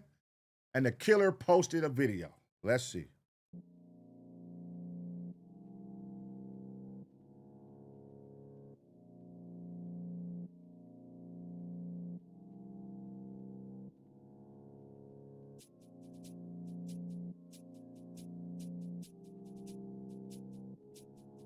Not a threat. 300 blood type of nigga be careful the bitch. Well, we've seen a lot of homicide detectives with Dallas police gathered at the front of the home. If you look behind me, that corner house over there is where the center of this investigation is taking place. And we've seen numerous investigators in and out of the front door there, taking pictures and continuing their investigation in the inside part of this house. That is where they are focused on. Now, we have confirmed to family members that have gathered here on the scene of one of the victims. They tell us that at least one person, their relative, has died, and they say it appears that this was a party gone wrong. Now we've got police tape blocking on all sides of the home here, keeping everyone kind of pushed back, but we're at this home and in this neighborhood that is just off of Singleton Boulevard in West Dallas, not too far from downtown Dallas. West And we know Dallas. that it happened just before 12:30 last night. She'll still be alive right now if the niggas ain't gas her. Oh, fuck that dead bitch on my granny. Y'all should have claimed y'all work. Fam, within the last 24 Damn. hours, 3 people had lost their life after an Airbnb party had went wrong. Details in which we'll later discuss. A female rapper was the intended target. She was robbed and killed in the process. Damn. Doorbell footage has now surfaced online, and some people already claiming responsibility, leaving many people putting 2 and 2 together. Now, a lot of people are speaking on this young girl's life, her past. I can only speak on what's public, but we all know in 2026, if you claiming to be living like that, you gotta accept whatever come with it. Today we're gonna go over the details of this story, separate the rumors from the facts, pay our respects to all 3 victims, see what possibly led up to this, and where this story stands today. But before we go over this one, I want you guys to remember, give you no angle, I just give you the story. So with that being said, make sure you like, comment, and subscribe. We're gonna jump right to it. Man, these motherfucking YNs do not fucking fight anymore, bro. They don't fight at all. It's always shooting. Just shooting. At least fight a nigga, man, first. And if you lose, then I'll be like, okay, he shot a nigga because he lost. But y'all niggas be putting y'all life, niggas throwing y'all life away for somebody y'all can just whoop their ass. You can just whoop this nigga ass. You ain't got to kill him. Golly. That's crazy though, man, but let's fast forward this. Video. Family Jacqueline Scott. She's 20 years old. She also go by Jacko. Her rap stage name is 232 Biggest Snake. I'm trying to turn a rap nigga into a pal. If all niggas say they ain't nothing, you know I'm tapping the bitch and get a... Now this can be deceiving because it's been rumored that she was robbed before, shot at, and even the man that shot at her had lost his life the following summer. On Tuesday, May 26, 2026, Jacko had went to go get a haircut, getting ready to host an Airbnb. Cuts, you know what I'm saying? Go fuck with my boy Quay on the cuts, you know what I'm saying? This shit going on, man. You listen to it, man. Going on over there. Nah, for real, though. You ain't getting your shit sliced like this. Nah, for real. No doubt. She obviously had ops, because while all this was going on, a person had posted on Facebook and Instagram a picture of her inside of a store. Quote, all jokes aside, if she came out the store this day, y'all would have been saying, rest in peace. She must be a deadly stud, man. I ain't never saw niggas on a stud this tough. They on a stud like this? She must be out there hammering shit. Or was. Even with that in mind, Jacko decided to still throw an Airbnb house party. It was on the west side of Dallas. 12:20 a.m. during the holiday weekend, spilling until Tuesday morning. Officers have responded to the 3700 block of Vibbing Road near Homeland Street, where investigators found 4 people had been shot. And according to police, 2 people died at the scene while the 3rd died later at the hospital. Damn. A 4th person was listed as stable. Police later identified the 2 individuals as Jacqueline Scott, 20, and Journey Griffin, 19. The 3rd person's identity hasn't been released. Now, before we go over the details inside that Airbnb and what prompted the shooting, and how people are already identifying the alleged shooter, I want you guys to check out this footage of the perpetrators on Ring camera. Man, that nigga's hopping gates and all kind of shit. Hey, what is he doing?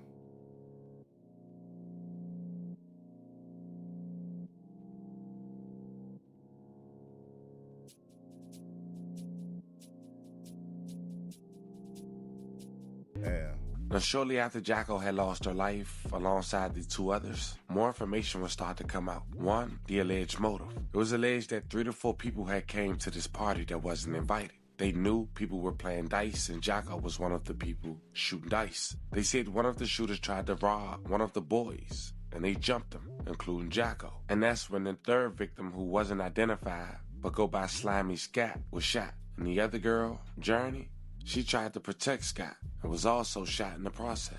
The other person who was shot, the 4th, he was running and had nothing to do with nothing. Probably just spooked the shooter out. Now, Jacko was transported to the hospital before she succumbed to her injuries, but it's also alleged that they took her jewelry.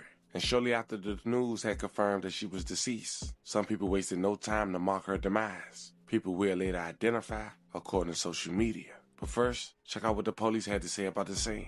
Now to an update on the breaking news in Dallas. We're learning more about the deadly shooting at a short-term rental home. As Luke Clary reports, it happened just after midnight on Vilbeck Street, not far from CF Carr Elementary School. Hours after 3 people were killed at a party inside this West Dallas home, neighbors were still trying to make sense of it. Why, man? To wake up to things like that. Why? That's just so sad. Over nothing, man. Over nothing. These goddamn Airbnb, see, these motherfuckers is fucking it up for Airbnbs, man. They so strict on Airbnbs now, and then y'all just giving them more and more reason. Man, I don't know. They gonna fuck around, and it's gonna be hard to get Airbnbs. Man, these niggas out here going crazy right now. They had a big ass shooting happen out here in Inglewood at an Airbnb. When y'all can go look at the video, it's out now. I forgot what gang page that's on, but them niggas came up there like 8 deep and shot the Airbnb up. Like, oh damn, these young niggas is crazy. Young kids dying like that, being injured over a party. Dallas police say the home is a short-term rental. Officers got here around 12:30 this morning and found 3 people shot. Police say the shooter is still unknown. 2 victims died here, 20-year-old Jacqueline Scott and 19-year-old Journey Griffin. A 3rd person died at the hospital. Police have not released that person's name. As detectives worked the scene, worried family members came looking for answers. One woman who declined to speak with me on camera said that she came here after her 21-year-old grandson didn't pick up her calls. She says that he goes to the kind of parties like the ones that she saw in videos circulating on social media, and she worries that he could be one of the victims. This video shows a different incident at another short-term rental just blocks away. Neighbors there described a party, then a fight, then gunshots. When things like this happen, do you think that it changes the way that people feel about this kind of short-term rental in their community? For a moment, until they feel like they can't do anything about it. City officials have tried to ban short-term rentals in single-family neighborhoods, but that fight is still tied up in court. Dallas police are still investigating this shooting. In Dallas, I'm Luke Clary. Damn, man. Now, Jacko was known to go to a spot called Trappin' Snacks. It's a local spot in the community where people go late night to get some food. I mean, wings, tenders, nachos, you feel me? Wait a minute. Oh, that's her right there, right? That's that chain right there. I'm about to say, damn, that's somebody wearing her jewelry, bro. Damn. Yeah. Was known to have not only Jacko there, but also the person responsible for her demise. And Trappin' Snacks had took the video off from his page showing the alleged killer. In return, he went to Instagram and said to follow her. PSA, quit trying to put me in y'all beef. All I do is make food and feed the city. And I be showing love to everyone that come through here. I don't know none of y'all niggas and don't hang out with none of y'all. Whatever beef y'all got going on, keep that shit in the streets and amongst each other. Leave innocent people that's not in y'all beef and don't even know why y'all beefing or care to know out y'all beef, bro. Putting innocent people in y'all beef is not gangster at all. I woke up to dude asking me to delete the videos off my page and I deleted it. Just like I deleted everyone else on my page that asked me to delete their video. Y'all gonna fuck it up for everyone and make me say and not serve any more YNs. What? I'm not gonna serve any more YNs. That's crazy. That's a crazy thing to say. Cause y'all trying to put me in some shit that ain't got shit to do with me, bruh. Damn if tell niggas if you got ops and need to bring your whole army to grab a plate of food, you gotta pay for the delivery service. Cause I don't need y'all bringing all that personal beef problems to my house where I got kids and shit running around. Yeah, I ain't gonna lie. As a businessman, that's not the best response. That's not the way you should have went about it, man. Handling that. That wasn't very professional at all. And that's kind of like, you gonna trigger these YNs, one of them hotheads that want to come shoot your shit up for talking crazy. You talking spicy. You know, them little niggas is easily offended. You talking spicy, nigga, like we bitches or something. Like, that's how they gonna look at it, the way you talking right here. Nigga. Now, we're not going to identify who that person is because it's not confirmed that they was the alleged killer or not. But we can confirm from social media posts about Jacko moments after her demise. Of course, we talked about the clip of her inside that local convenience store. But that same person also appeared to post her with him in front of her. And then the MTK member was seen dissing her moments after the triple murder, even having her picture up, saying another one bites the dust. She'll still be alive right now if the niggas ain't gas her. Oh, fuck that dead bitch on my gritty. Y'all should have claimed y'all work. What? Another one bites the dust. New op pack in the air, this gas or what? This nigga put another one bites the dust. That's fucked up. Rest in peace to her, man. But that's a sick ass. These young niggas is crazy. Another one bites the dust. He'll still be alive. That is wild. For those who don't know, MTK stands for Mayor's Top Killer. They from Oak Cliff. However, Most of their members attended Carter High School in Woodtown, which is the 232 neighborhood. They're most known for their fallen members, Mir and David, both star football players from Carter High School. According to Dallas Drill, Mir was killed during a backdoor robbery in February of 2024, and David was killed by an affiliate of YTK in September of 2024. They also had pictures of inside the Airbnb party, which confirmed that MTK was not only dissing, but there when all this went down. Wait, so the ops is in the building? She threw a Airbnb party and the ops is in there? Now, when we sit back and think about all this, it's not for no reason a female got men on her trail and want her dead badly. It was alleged she was the target. 3 others were shot in the process, 4 in total, and 3 lost their lives. Rest in peace to them and level condolences to the families. It's an unfortunate situation, but we gotta understand this as well. The situation might escalate to a whole new war down there in Oak Cliff. It's sad, but it's true. So they saying this is a video they together and that her own killer is in a video standing next to her?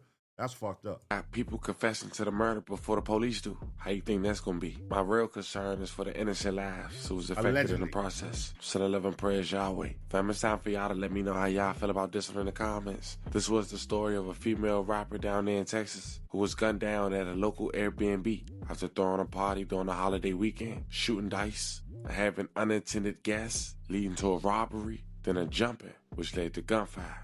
Damn, man. Sad situation, y'all.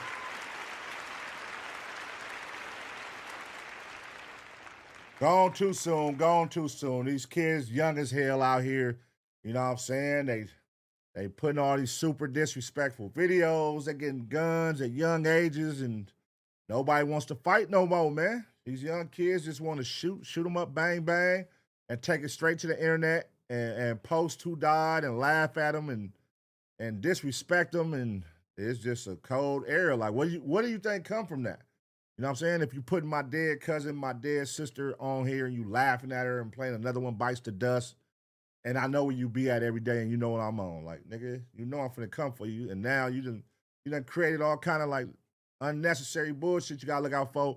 And you're gonna put all kind of people in the middle of y'all shit. Cause you know, these niggas don't give a fuck. Where they catch you at, that's where they gonna shoot at. So, nigga, you could be at your auntie house. Now you done put your auntie in some bullshit because they saw you walk in there. They're going to shoot your auntie house up. You know what I mean? It's just a reckless young era, man. Hopefully this shit heal with time, man. The streets get better. You feel me? Niggas get back to throwing them things, man. Sit the guns down and throw them things, man. Throw them things. Put the guns down. You know what I mean? And you live to see another day. Like Pop said on Friday, man. You live to see another day, man. But you know, rest in peace to everybody in this video, man. 4 lives lost. Sad situation. Young, 19 years old, 20 years old. Still young, still kids. You know what I mean? Stop the violence, increase the peace, man. Increase the peace. But let me know what y'all think about the situation. Dallas, how y'all feel about this out there in Dallas? What is going on, man? What can y'all do to help prevent this? Is there anything possible that y'all can do to help out there to save these youth, man? Let me know, man. I'm gonna give y'all 2 seconds, smash the like, and always get ready for the next reaction.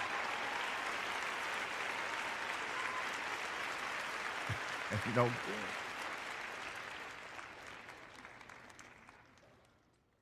all right, y'all. She said, damn, YN's gonna take all their sales out. Hey, man, these motherfuckers is crazy.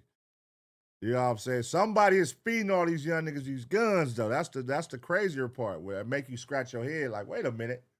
Now, when we was young, we had access to guns, but not as many guns as this generation. These niggas got the most access. Niggas be 14, 13, 12 with big-ass ARs, AKs. Nigga, we didn't have that shit at no 12 years old, man. Nigga, we had fucking revolvers and deuce fives and deuces. These niggas got 90, niggas, 45 shots, 50 shots, 100 rounds at 14 years old. Like, what the fuck? What you think is going to happen giving a 14-year-old 100 rounds? Them niggas can't shoot 100 rounds? God damn. Shit sad, man. Shit sad, man. You feel me? But yeah, man, we up in this motherfucker one time for the one time. That is what? Reaction number what? 1, 2, 3, 4? Oh. Reaction number 4. Shout out to the Grays, man. Shout out to the Grays. It's time for the Grays roll call, man. It's time for the Grays roll call. Shout out to the Grays. Dante, 7231. Shout out to you. Midnight Stacks, what's going on? Red Shot. Cordeo, 818. Different Extras, what's going on, man? C Rich Official. Shout out to you. Heather's Weak Posture. Shout out to you, man. Northside Dunn, what's going on? 2323, what's happening? Y'all have muskets. Damn. Niggas said muskets, cuz. Y'all niggas is crazy, man. All right, let's see. Let's see. That guy, McFly. What's going on, McFly? What's the deal? Real 65 Moose. What's happening, man? Cordeo 818, Hustle 120, 7 Kangaroo 7. Let's see. Q660. What's happening, man? G Ron 818. Big and Imperial. What's the deal? Andre 90031. He said, I'm in here, man. I'll see you, big dog. Brandon, what's going on, man? Brandon DK5. Great one. What's going on? 818 Taser Gang up in this motherfucker one time. Raw 7076. Shout out to you, man. Let's see. Who else? Mr. Ungrateful. Shout out my boy Mr. Ungrateful up in the building, man. My High Stepper. Daz called G Malone out. Cuz was talking spicy, my boy. Damn. Daz. Damn. I don't know, man. Everybody tripping. Hey, shout out Danny F for the 10 gifted. Danny F, appreciate you. The 10 gifted, shout out Danny F. The Grays are spies. Oh, man. Let's see, dog. You killing me with these ads, dog. I don't know what you talking about. I don't, what you mean? I ain't ran no goddamn ads, nigga. I'm just on this motherfucker chilling, man. What the fuck are you talking about, bro? I'm on this motherfucker chilling. Let's see. Shocking twist in TikTok stars. All right, this is what I want to react to. It's been viral on the news. A TikTok star killed her boyfriend or baby daddy that's in a... Oh, it's a murder for hire? I didn't even know that. Hold on. Hey, you guys. Welcome. Hold on. Let's get the full details on this one. I didn't know it was a murder for hire. All right, y'all. We back with another reaction right here on ABP Reactions. And right now, we finna see what's going on with this shocking twist in the TikTok star's alleged murder for hire plot. Let's get into it. Hey, you guys. Welcome to my course on how to tell if he's a good man. Most likely he is not. That was influencer Gabby Gonzalez giving advice about men days before her arrest for a conspiracy to murder the father of her child, boy band singer Jack Avery. Her dad and her ex are also in trouble, but what about the alleged hitman? I have the new details and why this case is more complicated than it seems. I'm Anjanette Levy, and this is Crime Fix. Let's get to it.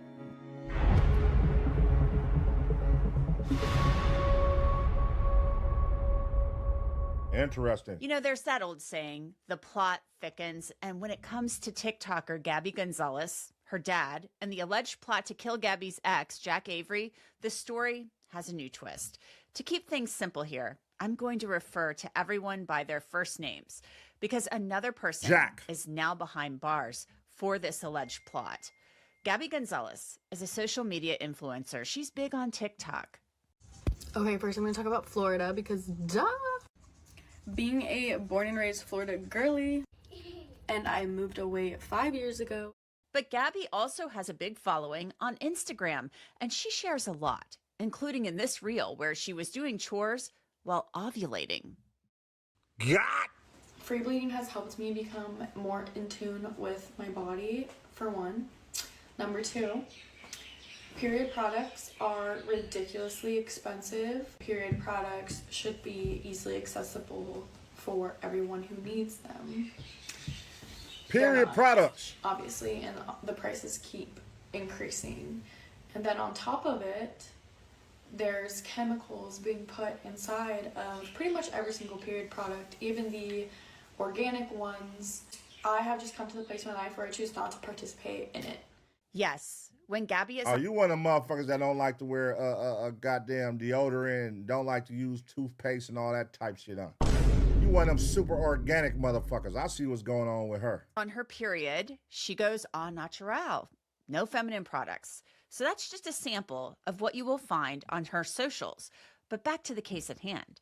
Gabby shares a child, a 7-year-old girl, with former Why Don't We boy band singer Jack Avery. But that relationship, it didn't end well, according to court documents. And the question of who should have custody of the little girl has been a major point of contention since 2020. And investigators claim Gabby's dad, Francisco Javier Gonzalez, was very involved in this dispute. He does a lot of personal injury work. Oh, and he's a lawyer. Now Gabby, her dad Francisco, and Gabby's ex-boyfriend Kai Cordray are accused of conspiring together back in 2020, 2021, and 2022 to hire a hitman to murder Jack Avery so Gabby could have her daughter all to herself. Wow. Francisco has traded his tailored suits for a yellow jail jumpsuit. Prosecutors from Los Angeles County claim Francisco was the money man. Investigators say Francisco had a private investigator tailing Jack Avery to dig up dirt that could be used against him in the custody dispute. And get this, the DA's office claims there is a Gonzalez family group chat where Francisco discussed Jack Avery. A DA's detective wrote in an affidavit, in one March 22nd, 2021 exchange, Francisco wrote, "Call Barca, never too early," which investigators considered significant because later evidence showed that Gabriela Gonzalez and Kai Cordray attempted to recruit Dustin Barca to threaten Avery. Oh my God, damn. Now, Dustin Barca is an MMA fighter. He is not facing charges in this case. I Oh, want to be my very clear about God. that. But investigators say the plan later turned from digging up dirt on Jack and scaring him to something far more sinister, murder. Investigators say in April 2021, Francisco sent $10,000 to Gabby's then boyfriend, Kai Cordray, so he could go on the dark web and hire a hitman. The money. Man, when will these people learn, man? God damn. Oh, hell no, man. What the fuck? When will they learn to stop trying to do shit? Like, it never works out, bro. It always backfires. When somebody try to go hire a hitman, and next thing you know, the police is at your front door, the feds at your front door, all these people at your front door. Like, what? Come on, man. On the dark web. Let me go on the dark web and find a hitman. And when shit go left, all they gonna do is air you out. And shit, half the time it might be the police anyway that you think you booking a hitman from. Like, you know what I mean? Was disguised, according to the DA, as a payment for web development services. The DA claims Cordray was going to use that money to pay the hitman in Bitcoin. Then in June 2021, investigators say Francisco sent another $4,000 payment to Kai. On June 5th, 2021, Cordray sent Francisco Gonzalez a $4,000 invoice through his Site Whisperer business, and that Francisco later paid that amount. The charge appeared in Francisco's subpoenaed bank records. Cordray later stated he did not actually perform web development services and believed the invoice purpose was a cover. Court records claim that that additional $4,000 was going to be used to hire an expert hitman, and that Kai was logging onto the dark web using the alias Lizard King 69. But guess what? That hitman, he wasn't a hitman. He was a police. He was a G-man, a fed, a cop. Told you, man. Like, bro, there's so many examples of why you shouldn't do this out here in the world. How many times I've seen videos of a wife trying to get her husband knocked, or a girlfriend trying to get her boyfriend knocked on the web, and then it turns out to be the police or the feds. Every fucking time, man. Like, who the fuck still falls for that? Like, you could just find a hitman, somebody that don't know you, and I could just send them some. One, it's either going to be a scammer or it's going to be a fed. It's going to be somebody scamming you who's going to take your money and get the fuck on, or it's going to be the police. A bona fide FBI agent, according to the LA DA. That's right. The DA says the person Kai was talking to on the dark web and the person Francisco later spoke to in code by phone was an undercover FBI agent posing as a killer. Investigators say they have recorded conversations with the undercover FBI agent and Francisco from 2021.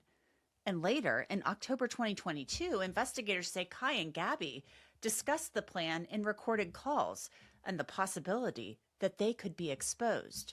We're co-parents. I take care of the doctor's appointments, the dentist appointments, and the therapy appointments. Now, the hit on Jack Avery, of course, was never carried out. Gabby, after a 2-year break, started posting on social media again, but the investigation didn't stop. Days before her arrest, Gabby posted on Instagram about men. Next, men come as they are. They do not change. You get what you get. So how a man comes is how he's most likely going to be for eternity. I know, that's really scary, because women are always growing, adapting, changing, getting these new parts of themselves, bringing back old parts of themselves, really like just becoming something brand new, like legitimately every day, while also maintaining their like self. And then you have men. They don't change, girl. They don't. Earlier this week, Gabby Gonzalez was arrested and charged with attempted murder, solicitation of murder, and conspiracy. Her dad, Francisco, and her ex, Kai Cordray, were also charged. Damn. Imagine that, bro. Imagine being a baby daddy and finding out that your baby mama, her dad, and her ex-boyfriend was plotting on you to murder you, to get a hitman to murder you. That is some crazy shit to find out. They was plotting $14,000. So y'all feel I'm worth $14,000 that y'all willing to give up to kill me? $14,000 to kill me is crazy. Like, bitch, the fuck? You want me going that bad, bitch? Investigators say Gabby's ex-husband, Cody Claiborne, actually told them that Francisco claimed it would be cheaper if Jack Avery were dead. Another witness told investigators that Gabby repeatedly said she wanted Jack dead, and the plan to use Bitcoin to pay for the hit was discussed. Investigators say the witness told them that Gabby wanted it to look like Jack had died in a car accident. So what about Jack Avery? What? Well, he was aware of the plot. The feds told him. Jack posted on Instagram, a few days ago, 3 individuals were arrested in connection with an alleged plot to kill me. One of those individuals is the mother of my daughter. Wow. For years, my family and I have endured intense public scrutiny, false accusations, and deeply painful attacks on our character and reputation. Throughout that time, I chose to remain silent out of respect for the legal process, and most importantly, my daughter. Right now, my focus is on being the best father I can be. I'm thankful to have sole custody of my daughter, who is safe, healthy, and deeply loved. I look forward to continuing to build a peaceful and stable life for her. I also want to express my sincere gratitude to my family, friends, law enforcement, and the Los Angeles County District Attorney's Office for their support throughout this process. And finally... Oh, that's out here. I didn't know this was in L.A. I wasn't listening. Shit, what the fuck? Damn, this bitch is crazy. You tried that in L.A.? Oh, hell no. In L.A., you thought you was going to get a hitman? What the fuck? On the internet? You is crazy. To everyone who has supported me and withheld judgment while the truth unfolded, thank you. Always seek the truth. But there's more to discuss and more revelations. So let's dissect this a little bit. I want to bring in Seth Zuckerman. He's a criminal defense attorney, former prosecutor based in New York with the Zuckerman Legal Group. Seth, thanks so much for coming on to talk about this. This case is crazy. This case is wild. It's got a lot of different juicy allegations, the salacious nature of it, her being an influencer, him being a boy band singer.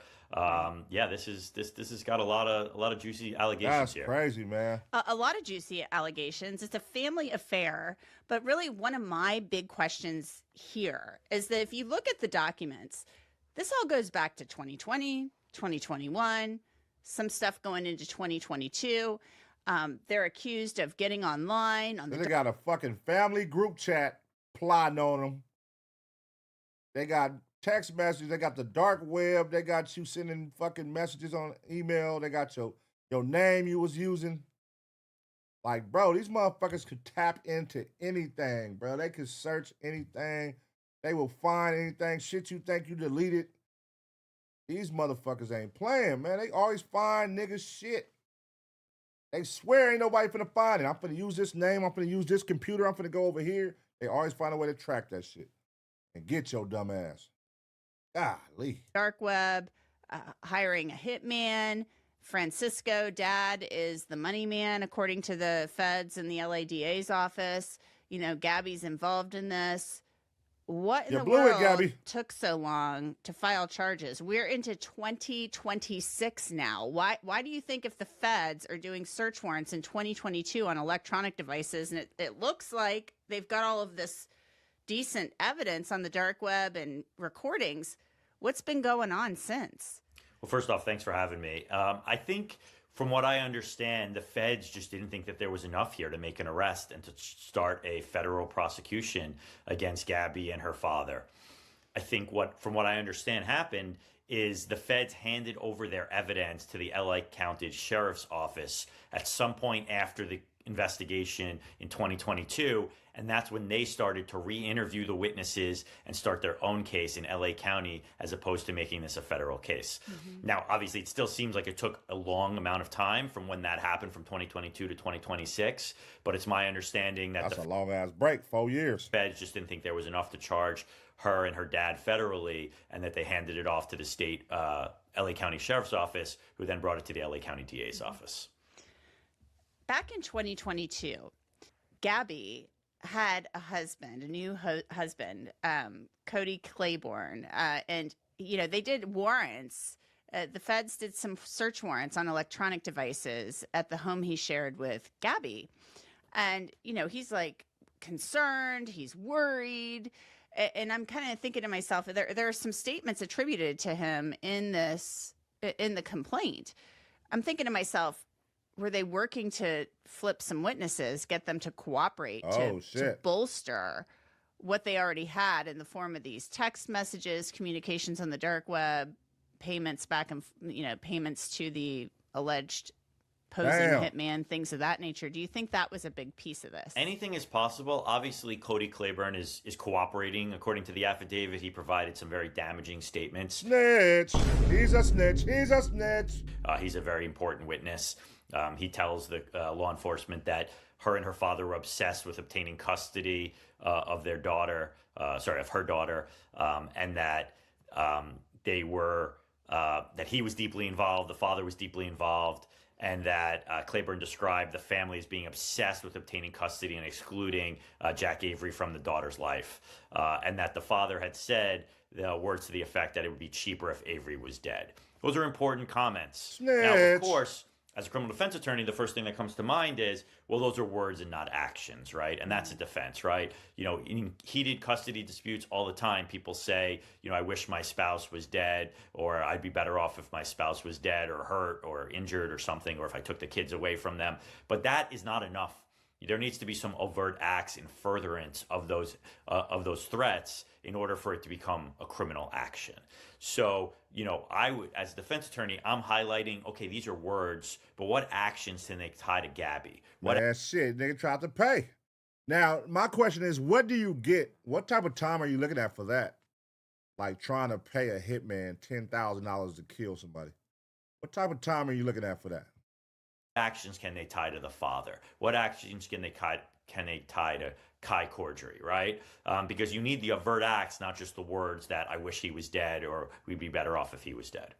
Would the overt act, though, be the allegation here that Francisco Gonzalez is sending 10 grand to this Kai Cordray, the ex-boyfriend of Gabby, so that through some type of like fake invoice to secure this hitman on the dark web, and then sending the extra $4 grand for, I guess, an expert, a really good hitman, you know, all the while they're saying in the documents it's an FBI agent. It's the feds. Yeah, absolutely. I mean, the complaint alleges 34 overt acts in furtherance of the conspiracy. All you need is one, right? So it's certainly payment to an undercover law enforcement agent in furtherance, for certainly the payments from her dad to Kai Cordry, and Kai Cordry's payments into crypto to this alleged hitman are certainly acts in furtherance of the conspiracy that take us past just the statements and the threats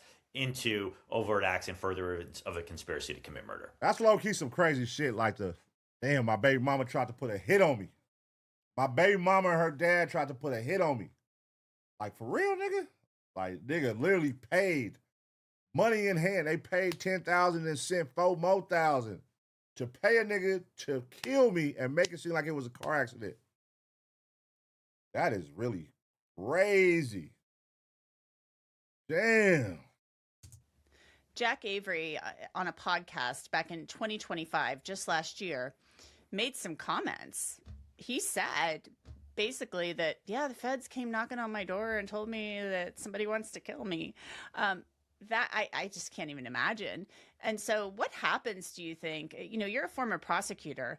If law enforcement comes to you as a former prosecutor, or when you were a prosecutor, and says, hey, there are people we think trying to kill this guy, Jack Avery. I mean, do you guys provide protection, or you just let the person know so they can do some things to provide protection? And my question is, her dad was an attorney. Why did they, like, man, put that money towards, if you can't handle it yourself, I'm sure you got some friends in powerful places that can help you out. I would rather put the money that way if I'm the father and I'm in the legal business and I know some legal motherfuckers who can help. I'd rather put $14,000 out. Not saying that's enough to afford, but hey, you can call some favors in. I'm sure you got some favors to help me get my granddaughter. Or what is it that your daughter did that they won't let the granddaughter be with her? Like, what is it that the daughter do? That's the part which I'm trying to figure out right now. Like, why they don't, what was she doing to where they like, hey, man, that she want to take him out? Is it, see, some baby mamas just be bitter for no reason. Like, bitch, it's over. We did what we did. I moved on. I got a whole new thing. Go get you a whole new thing. Sometimes they don't know how to let it go. Especially if I'm in my child's life. I'm in my child's life. Why can't we just co-parent? Why do it got to be emotional attachment there? Why is there still grudges being held from when we fucked with each other? Like, let it go, man, for the sake of our child. Let it go. Let's move on. Themselves? How is that handled? So there's many different ways it can be handled, and it depends on the severity of the threats and what actions are taken to support the threats, right? So Jack Avery said this in a 2025 podcast. Apparently law enforcement approached him in the 2021 or 2022 timeframe when all of this was going on. So he had known about it for a number of years. And he said he stayed low. He didn't leave his house for a number of months, stayed with his daughter because he was scared. Law enforcement can provide security if it's necessary. He's obviously an individual with means, so he could have hired his own private security at that time. It's unclear to me as to whether or not law enforcement did anything to provide security to him, or they just continued to monitor because they were investigating and they knew about the alleged threats and they were monitoring the Gonzaleses to see if there were any further actions they were going to take. Clearly, the hitman that was being hired was an undercover law enforcement agent, so there was never going to be, if this was the only person they were hiring, there was never going to be, this threat was never going to be carried out by this undercover law enforcement agent. No doubt, no doubt. At some point, though, Gabby and Dad, Francisco, and Kai, I mean, they've got to come to the realization, especially when the feds come, you know, they show up and they're like, give me your electronics, we have a warrant. They've got to realize, you know, the jig is up. Like, we're caught, potentially, if they are indeed, you know, guilty of this factually. Yeah, for him to be an attorney, he definitely didn't cover his goddamn tracks. And you should have knew, like, hey, you should have knew all the shit that they're going to look for. You a fucking attorney. You should have knew all the shit the police going to look for to make sure y'all don't do none of that shit. Your daughter, you in a family group chat talking about it, nigga. How stupid is that?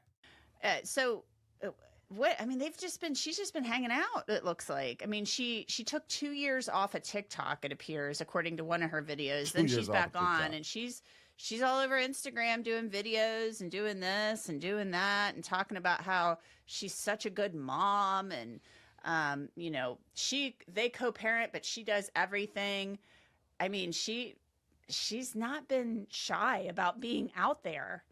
Yeah, I mean, look, federal investigations take years. Most clients who find out that, you know, a search warrant's been executed for electronic devices, you know, they lay low while the investigation is pending. But you never know if the investigation is just going to go away. Is the investigation going to result in charges? Here we're talking about charges 4 to 5 years later. So clearly she took some time off. She knew she was under investigation, and then nothing happened. You know, she obviously still needed to earn an income. Man, this bitch taking some bullshit ass phone pictures, man. Motherfuckers don't gotta do nothing to be called a model nowadays, man. Shit. Just go stand in front of this bush and put 2 goddamn flowers in your hand and on top of your nipples, and we gonna post this shit, and these niggas gonna go crazy. Little bird chest, bitch. Yeah. What the fuck? It don't take nothing nowadays, man. Shit, these bitches don't want to go to school. They don't want to do nothing in life no more. They finna go on TikTok and make videos, voiceovers, and stand in front of bushes and take pictures with their chests out and make money. That's crazy, bruh. Imagine like how many girls' heads are fucked up from trying to pop off on Twitter and TikTok right now. Just at home, just thinking views equate to money, you know what I'm saying, and popularity, and this shit really fucked people's heads up, man. And now you over here trying to put a hit on this nigga when your dad's an attorney. That's the best thing y'all come up with. Let's put $14,000. Listen, man, you can save yourself $14,000, and you can go do that shit yourself if you want to make it look like a car accident.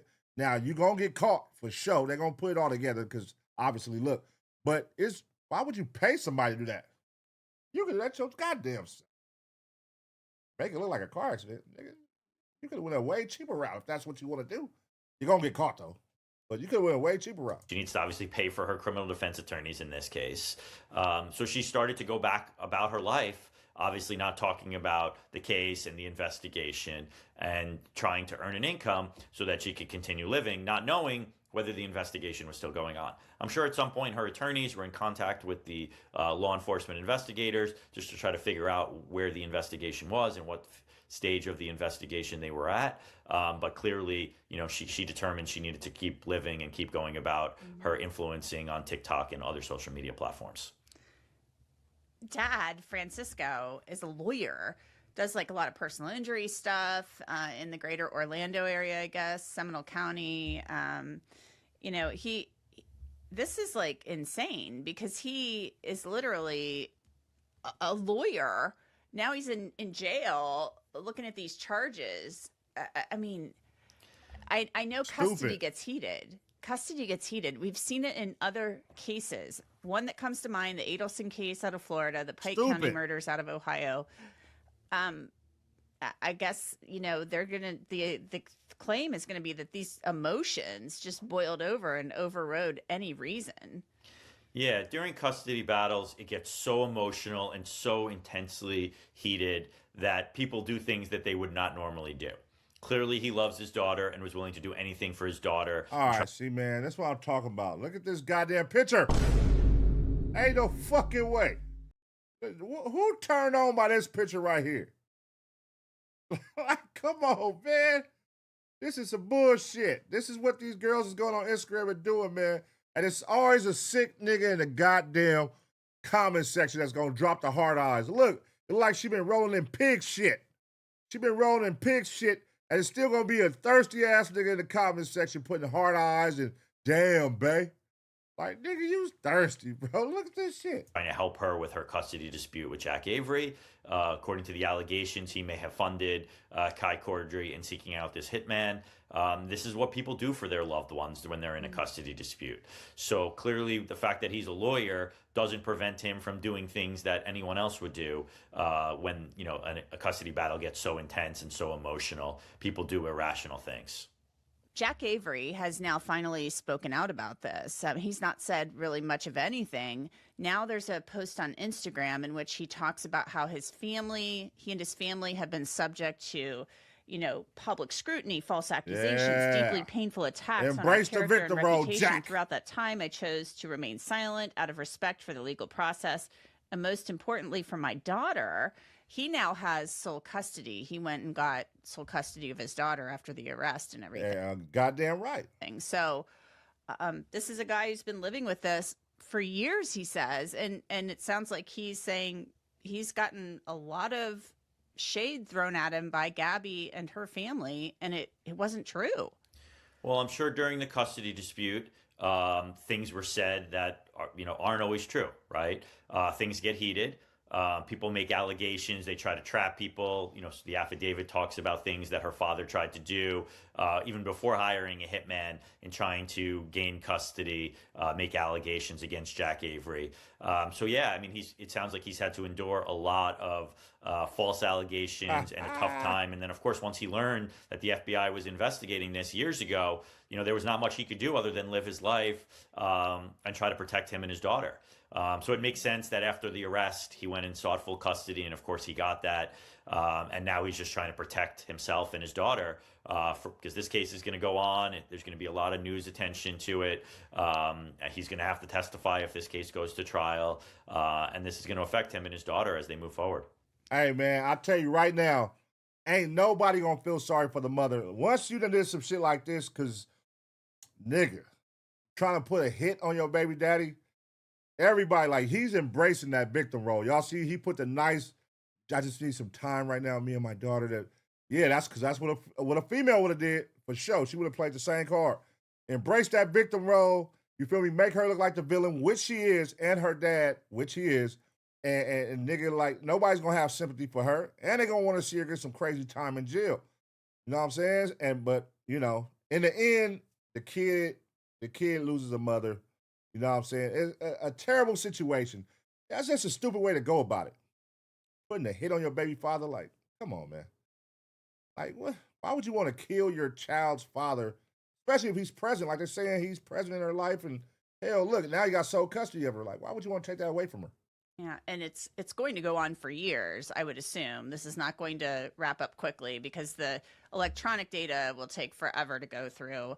One of the things that came out in court, prosecutors say that Gabby, she wanted proof that Jack was dead. She wanted his pinky finger. Oh, it's like damn. mafioso kind of stuff. It's like something you'd see in like a movie or something. Doesn't it seem kind of nuts, Seth? It does. I mean, when I read the Pinky allegation, I thought she was going to actually have a good defense here in the sense that, like, her dad was involved, Kai was involved. How much knowledge did she have? Because, she could say words, that she wanted him out of the picture and that she wanted full custody, but then the actions. And when she says, she wants proof of his death and including his pinky finger, that does sound like right out of a mob movie.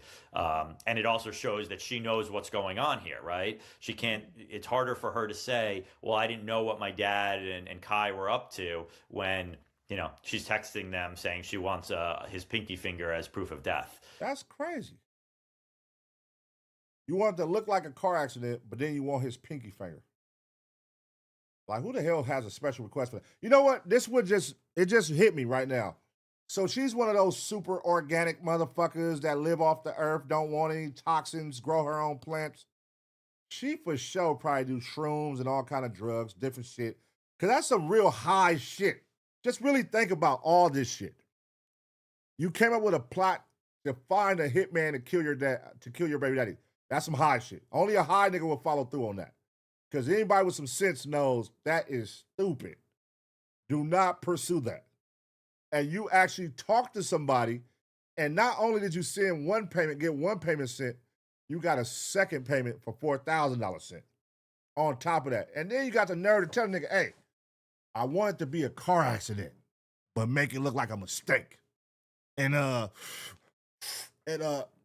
when that nigga die, I want his pinky finger. Like, wait, what, bitch? I want his pinky finger. It's crazy. She's got knowledge, and that's another overt act that will be charged in furtherance of the conspiracy. They are innocent until proven guilty, of course. We will keep an eye on it. Thank you so much, Seth Zuckerman. I appreciate it. All right, man. I want his pinky finger. Like, man, what the hell is you finna do with his pinky finger? I want his pinky finger. Damn, you hate that nigga that much, man? God damn, man. Hey, listen, man. I'm glad that Jack is all right. And the daughter, she's with her dad. He got sole custody now. The mother and father, the mother and dad, y'all definitely finna go down. That's some of the stupidest shit. And the fact that y'all fell for that in 2026 says a lot, especially with your dad being an attorney. Like, come on, man. You got to have more sense than that. To fall for talking to a random person on a dark web who would kill somebody for you, and you're sending them money and you trust them? Who the fuck even trusts somebody that they don't know to send $10,000 that they're gonna kill somebody for me? That says a lot how stupid motherfuckers is, man. But yeah, what do y'all think they should get, man? Let me know in the comment section. How much time should they be looking at? You know what I'm saying? Damn. How would you handle this? How would you handle this if you found out your significant other, your child's mother or father has been plotting on you for the last 3 years with their father about getting you executed and having a hit put on you? How would you handle that situation? Let me know in the comment section. I'm going to give you 2 seconds to smash the like. And as always, get ready for the next reaction.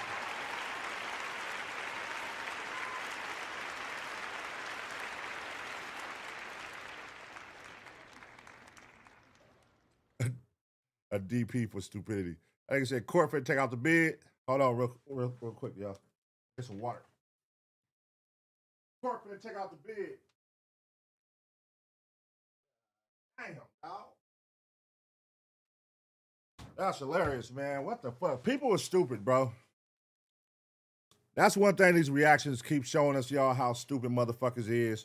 And if y'all want to scam some people, they are out there. If y'all want to go online, now it's kind of risky, but if you want to go online and say, hey, man, I'll take out one of somebody you hate for $10,000, you can go make that shit. Easy. Because niggas is really falling for that shit. And it's always somebody getting caught on these reaction videos trying to put a hit on somebody. Trying to put a hit on the motherfucker. That shit crazy, man. All right. Rotten hell, bitch. Rotten hell. You know what I mean? Evil baby mothers, man. Evil baby mothers. Shout out to all the baby fathers out there, man, that be holding it down, who got a bullshit-ass baby mama. That be making it hard for you to see your kid. Fucker. Damn, man. Damn. All right, here we go, y'all. Let's do this. Let's switch it up a little bit, and then we're going to get on a thriller. Let me see. Hold on, let's see. Man, this is some wild shit we could watch right now. Y'all, I got all this shit for the Discord, but here's what I want to see. Let's watch this real quick. Watch this. Leave me alone. Let's watch this. Let's get a little action. Let's get a little action real quick. All right. All right, y'all. We back with another reaction right here on ABP Reactions. And right now, we finna see what happens when a man picks a fight with a heavyweight cop and instantly regrets it. Let's go. Leave me alone. Why are you harassing me? Because I said you're detained. Man, you better get your black ass on. Or what? On November 23rd, 2023, an officer in Riviera Beach responded to a call from a homeowner reporting that a man had damaged her property. When the officer arrived, the individual was standing in the middle of the roadway, creating a disturbance and blocking traffic. 22 dispatch, show me out with one. 3300 block of Avenue West Sierra. Hey, is there a reason why you in the middle of the road? I'm not over there though. I can still, this is city property. Alpha 32. I can sit on the sidewalk. But you can't impede traffic. You can't impede traffic. I'm on the sidewalk. Can you leave me alone, sir? Sir. Hey, excuse me, sir. He's bothering me. Can you record this? Sir. He's bothering me. I'm on the sidewalk, city property. Sir, what's your name, man? Man, you can't ask me my name. I ain't do nothing to you. You impeding traffic, so you're detained. And I got a call by you. Your car had to go around you because you're in the middle of the road. I just saw the car on the camera. What's your last name? You can't car go around. Hey, what's your last name? Hey, what's your last name? Let me do my job. Fuck you. Hey, let me do my job. Get your black ass on, bitch. Oh. I'm black. I am black. No, I ain't threatening you. I am not threatening you. Oh, let's go, nigga.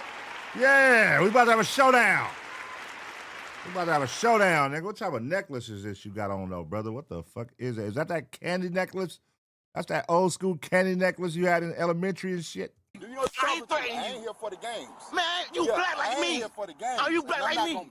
You better take your pussy ass on. I ain't threatening you. Hey, I need Don't put your hand on me. Hey, what's your Get your hand on my face. Oh, the finger in the face. You're detained. Get your hand on my face. Finger in the face. What's your name? You're not detaining me. What's your name? You're not detaining me. That car didn't report you, bitch. Sir. Leave me alone. Why are you harassing me? Because I said you're detained. Man, you better get your black ass on. Oh. What? Or you're violating your fucking rights, bitch. Listen, I'm standing on business all day. You better calm down. All right. You a black. The cop told that nigga I was stand on business all day. That nigga brought the black out, that cop. That nigga said, I'm gonna stand on business all day. Yeah, that cop think he at the bar right now, okay? He ready to throw hands. All right. You black. All right. Back in the day, they had 5 police looking out for niggas. Now they got niggas. Who the fuck you think you is? All right, turn around for me. No. There we go. There we go. Squabble that nigga, man. Squabble that nigga.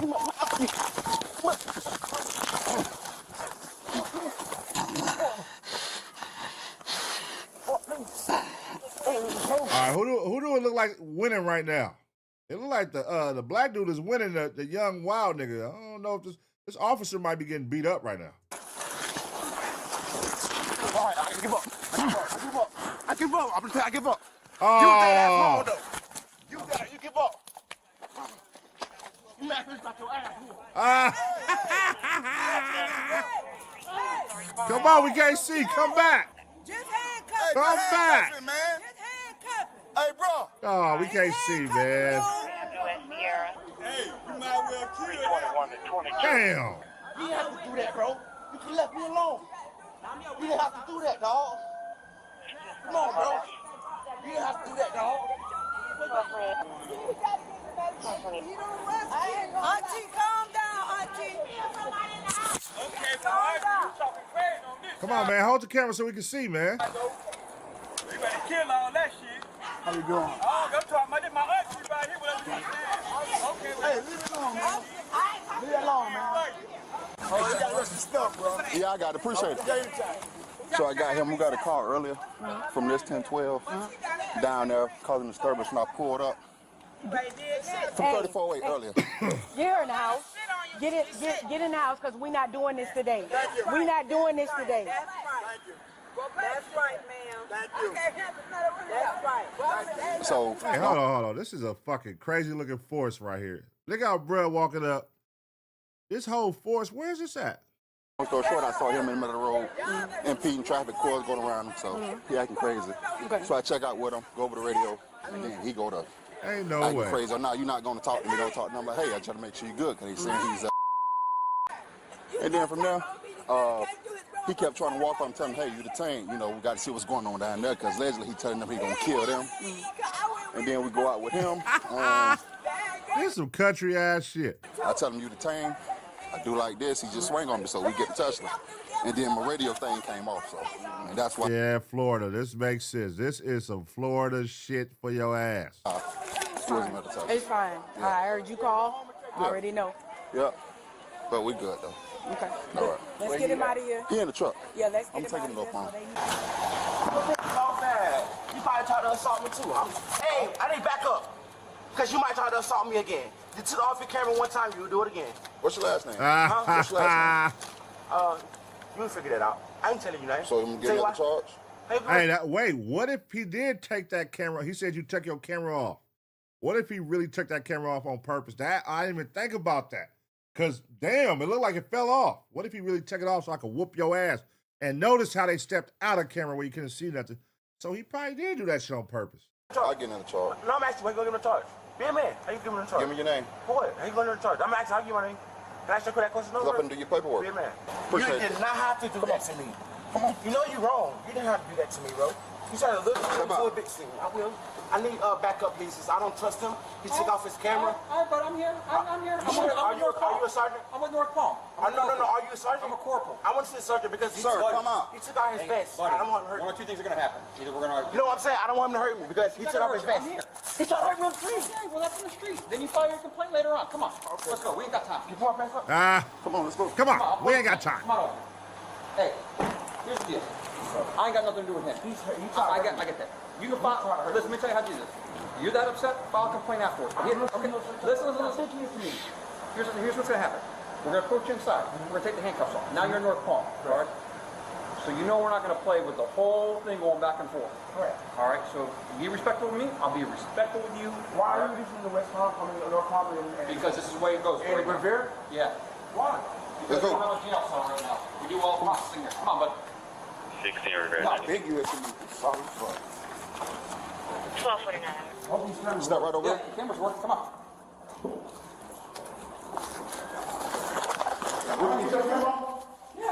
Alpha 23. Look, up here. See? Camera's all over. But I want to know him, just him right here. That's Riviera Beach. Hey. My camera's on. You took your camera off. My camera's on. Did you not, though, before? You took it off. I know, but you took it off. I'm search to make sure you got no weapons on you, okay? But did you take your camera off or not? No, you tried to take off your vest. I tried to take your vest. You a liar. You took it off. You reached your hand and took it off. I will. You took your hand and took it off. Still took my nuts. Yes, sir. You a faggot. You tried to touch my nuts. Too. You big soft and a faggot. All right, we're gonna step in here when I take these cuffs off. Just step right into the cell, okay? Put him in this one. Put him in this one. You need to get All right, come on. You do all your paperwork. I got you. You need to get some loose cuffs or soft ass. You need to get some loose cuffs. Turn around for me. I will. I'm afraid of you because you will hurt me. Okay, I'm inside the cell. Thank you, sir. Soft ass. Big ass turkey. He was charged with battery on a law enforcement officer, disorderly conduct, and resisting an officer with violence. However, he was only found guilty of battery on a law enforcement officer and was sentenced to 180 days in jail. Damn. Gave his ass 180 days for that shit? 180 days for that? Golly. That's a little too excessive. Like, what, do you have some priors or something? 180 days just for that? That's some bullshit right there, man. Yeah, man. Shit. I mean, hey, South Florida, it looked like that's where that was. Hold on 1 second. Florida. Yeah, man. It's crazy, man. Shit. That was a crazy looking department right there. I ain't gonna lie. Big bruh, they all kind of fat niggas though. Like fat niggas, I don't know. Bruh walked up wobbling. One of the officers, the lady, she looked like she just finished a rib plate. And she ain't even trying to be there. She mad at the motherfucking neighbors. Obviously, they see them all the time. So, I don't know, man. This is a crazy one. But something is tricky about this white guy, how he kind of like played cool and they dropped him off. That's a different department, it seemed, when he said. Like, he played a little too cool. Like, they're going to fuck you up. You got to line with us. We ain't going to take it easy like he did. We're going to fuck you up, bro. So, I don't know. You might have been safer in black hands, brother. You might have been safer in them black hands. But let me know what y'all think about this situation. I'm going to give you 2 seconds to smash the like. And as always, get ready for the next reaction.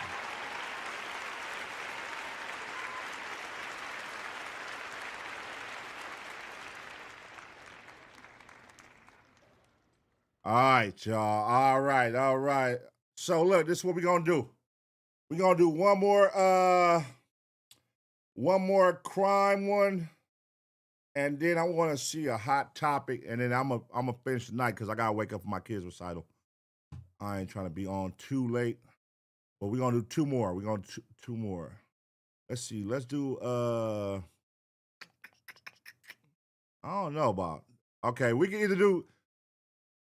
Let's do this one. Let's do this one right here. Ah, damn, it's a couple of them.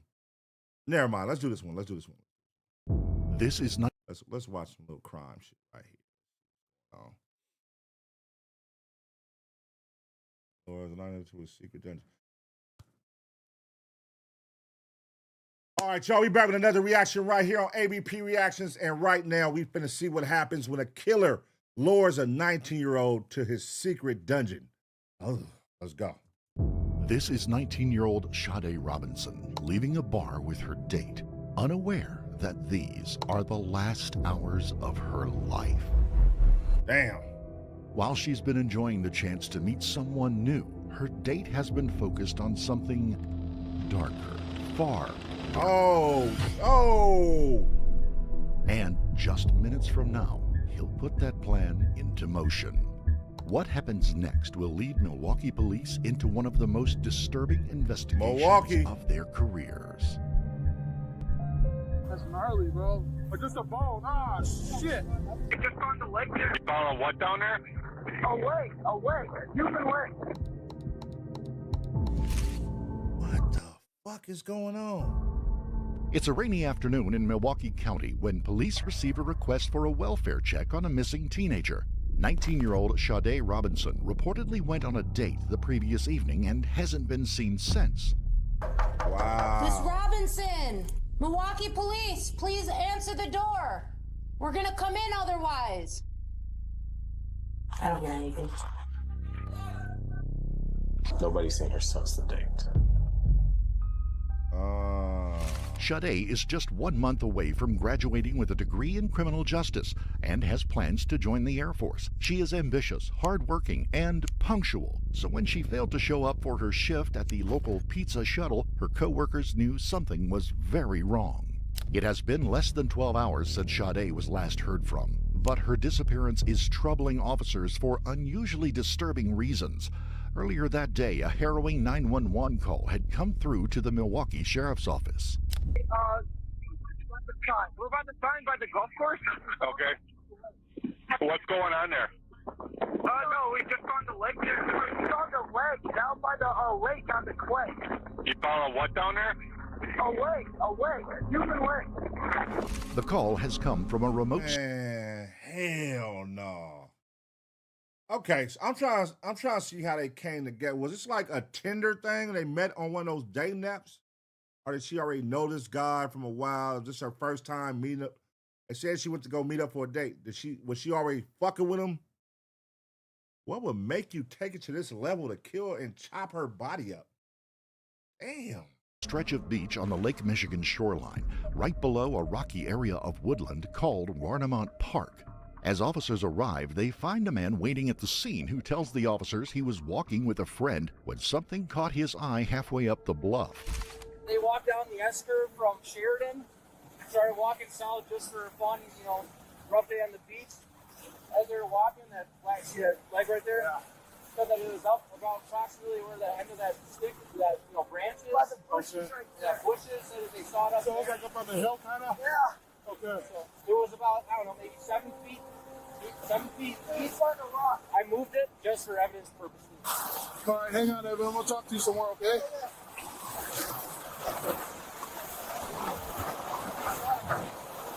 Damn. The leg appears to have been cleanly sawn off at the hip. The victim is a young African-American female. Disturbingly, there is still pink nail polish on her toes. If it's up on the hill, like I said, waves aren't going that high.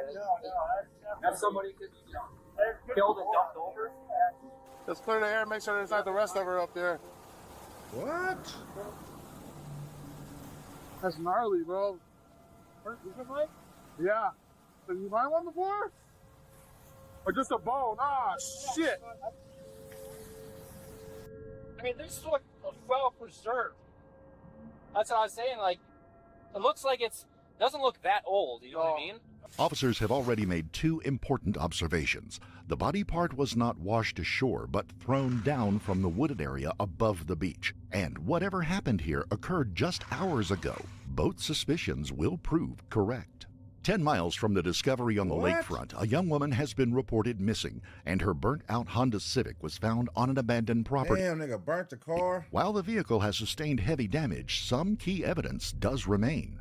The registration plate belonging to Sade Robinson, the missing teen. Inside the trunk, her purse, shoes, and items of clothing. Police now have a missing woman, a burned-out vehicle, and a severed body part. Enough for the Milwaukee County Sheriff's Department to launch a homicide. And that's the shit she had on that they found. That's the jacket, that's the shoes, that's the pants. Wait, man, where the fuck did he take her to cut her up and then start throwing the body parts over the sidewalk? Investigation. While forensic teams begin scouring the lakeshore for remains, investigators arrive at the Robinson family home to break the tragic news to Sade's family. It is a routine first step in any investigation, but things are about to take a turn that no one anticipated. Sade's sister tells officers that she and Sade share the Life 360 app, a location sharing app which tracks an individual's location with greater precision than any cell phone data. It could prove a crucial lead for detectives, and just as they hoped, the app provides the exact map of Sade's every move the night she vanished. Oh, shit. Hey, y'all might want to get this Life 360 app if you be out here dating and finding people on Tinder and all that and going with these random people on dates. Because there's some sick niggas in the motherfucking world, man. Ladies, especially you. If you're going on dates out there, this sounds like an app you might want to get and give it to your homegirl or your mother or somebody so they know where the fuck y'all at. Together with surveillance footage pulled from each of her locations, officers now have a complete account of her every last moment. This is Sade Robinson leaving for work on the morning of April the 1st. That afternoon, she exchanges several texts with a man she met just 3 days earlier, Maxwell Anderson, an insurance salesman turned bartender. Max met Sade when she applied for a job at the club where he works. By 5 p.m., they've settled on what seems to be the perfect location for a first date, the Twisted Fisherman, a restaurant overlooking the Menominee River. But by the time Sade arrives, wind and rain have emptied the riverside patio. She checks her hair and then enters the bar, where she greets Maxwell at the counter. At 33, Maxwell is considerably older than Sade, and he's made no secret of his interest in her. As investigators review the footage, several unsettling details catch their attention. Max seems distant, rarely looking at Sade or engaging with her directly. It could be nerves or something more concerning. Still, by the time they leave, the date seems to be going smoothly enough for them to continue on to a nearby sports bar. CCTV footage captures them walking toward Duke's on Water. They order drinks and play beer pong with another couple, two people just like them, enjoying their Friday night. Sade, at least, seems to be having a good time, but that, of course, is because she has no idea who Maxwell really is. While one team of investigators pores over surveillance footage, another is digging into Maxwell's past, and what they uncover is disturbing. Maxwell has a lengthy criminal record, including convictions for battery, assault, and domestic abuse. More troubling still, just months earlier, a woman had filed a complaint alleging that Max drugged her during a dinner date, and then... Oh, God. And he's a bartender. So he a full-blown creep. He probably be drugging girls at the club, all kind of shit. See? You got to do your background checks, man. How the fuck is somebody that's just drugged somebody? Damn. And this is a nigga serving ladies drinks. And now he done went as far as interviewing a lady to come work at the bar, dating her 3 days later and chopping her body up. Aggressively pressured her to go home with him. She had been so ill, she called a friend to come and collect her. They don't know it yet, but investigators have only scratched the surface. At this point, however, the information is not enough to conclude that he is capable of murder. Surveillance footage shows that at 9 p.m., Sade makes a fateful decision. She leaves the bar with Maxwell. They walk towards his car, their behavior unremarkable to anyone who might pass them. Maxwell briefly puts his hand on her waist as they cross the street, then drive together to Maxwell's house on the south side of the city. There goes her Honda. At around 9:25 p.m., a doorbell cam captures them arriving. Over the next few hours, faint silhouettes move back and forth on the upper floor, Maxwell's living room. The movement continues for several hours, during which time officers can only hope the date is panning positively, a hope far removed from the gruesome truth they'll learn just hours from now. The time is now 12 a.m. on April the 2nd, the same day the severed leg would be found on the shore of Lake Michigan. Footage captures two brief flashes as Sade unlocks her car, then drives in the direction of her apartment. But this is where things take a strange turn. Instead of driving home, surveillance cameras capture her driving aimlessly. For the next 2 hours, her Honda Civic moves between random locations, the windows fogged with condensation. Then, just before 3 a.m., the car changes course and begins to move away from the city. Officers soon realize where it's headed, to the western shore of Lake Michigan and Warmount Park. At 2:52 a.m., Sade's Life 360 shows her arriving at that park, where all movement stops. Her phone goes dead at 4:30 a.m. But why has she gone to this spot in the first place? Investigators pulled surveillance footage from a nearby pump house. What they see next is spine-chilling. Grainy footage shows the dark silhouette of a man approaching the bluff. Whoever it is, they are dragging something heavy across the rocks towards the lake. 90 minutes later, the shadowy figure appears again. This time, he's headed back towards the tree line, and he's carrying a large backpack. For investigators, identifying the man in the footage is clearly the key to uncovering who is responsible for Sade's death. Investigators return to the doorbell footage from Maxwell's apartment. Only one figure can be seen leaving that night. Officers assume it was Sade, but a far darker reality is now taking hold. Perhaps it wasn't Sade at all. Perhaps she never left the house, or at least not alive. The only way for officers to determine this is by accessing Maxwell's house. While they wait for the warrant to be processed, detectives canvass the neighborhood for witnesses and quickly uncover disturbing new information. Neighbors describe seeing Maxwell regularly digging in his yard, supposedly part of an underground room he was building. Oh, no. Oh, no. Don't say he got multiple bodies. If this nigga got a fucking front yard, backyard full of bodies, that'd be crazy. One neighbor tells detectives Maxwell's basement windows are permanently covered over with newspaper and what looks like painter's tarp. Each new detail is painting an increasingly troubling picture. But if anyone knows the truth about what goes on in that house, it is Maxwell's tenant, Pete Warbington, who rents the middle floor. Detectives bring him in for an interview. Is there anything out of place or weird that you find down in the basement?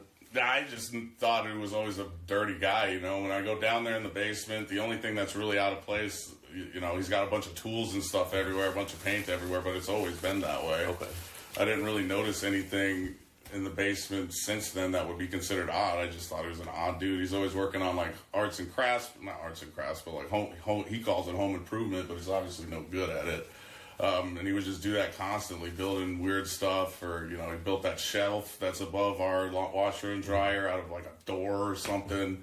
And so he was always constantly doing like arts and crafts and stuff. And, you know, in the basement, as far as the basement goes, that's just how it's always looked. Okay. So I never thought anything of it. It's his house, you know? Yeah. Like, what do you mean, like an odd person? Like, what character? Like you said, just like the woodworking? Yeah, kind of just stuff? the woodworking, and like he'd be building all this stuff, and he was constantly hammering. Like in his attic, I know that he did some work up there, and that was one of my biggest grievances with him. And it's like, I don't want to work all day and then come home and hear you beating on stuff, you know. And that's my biggest grievance. And it's like, well, what are you doing? And he's like, oh, I'm building a shelf for over our laundry. Like, you didn't need to do that. That's so weird. There's a 5-panel shelf right next to the washer and dryer that you're not even using.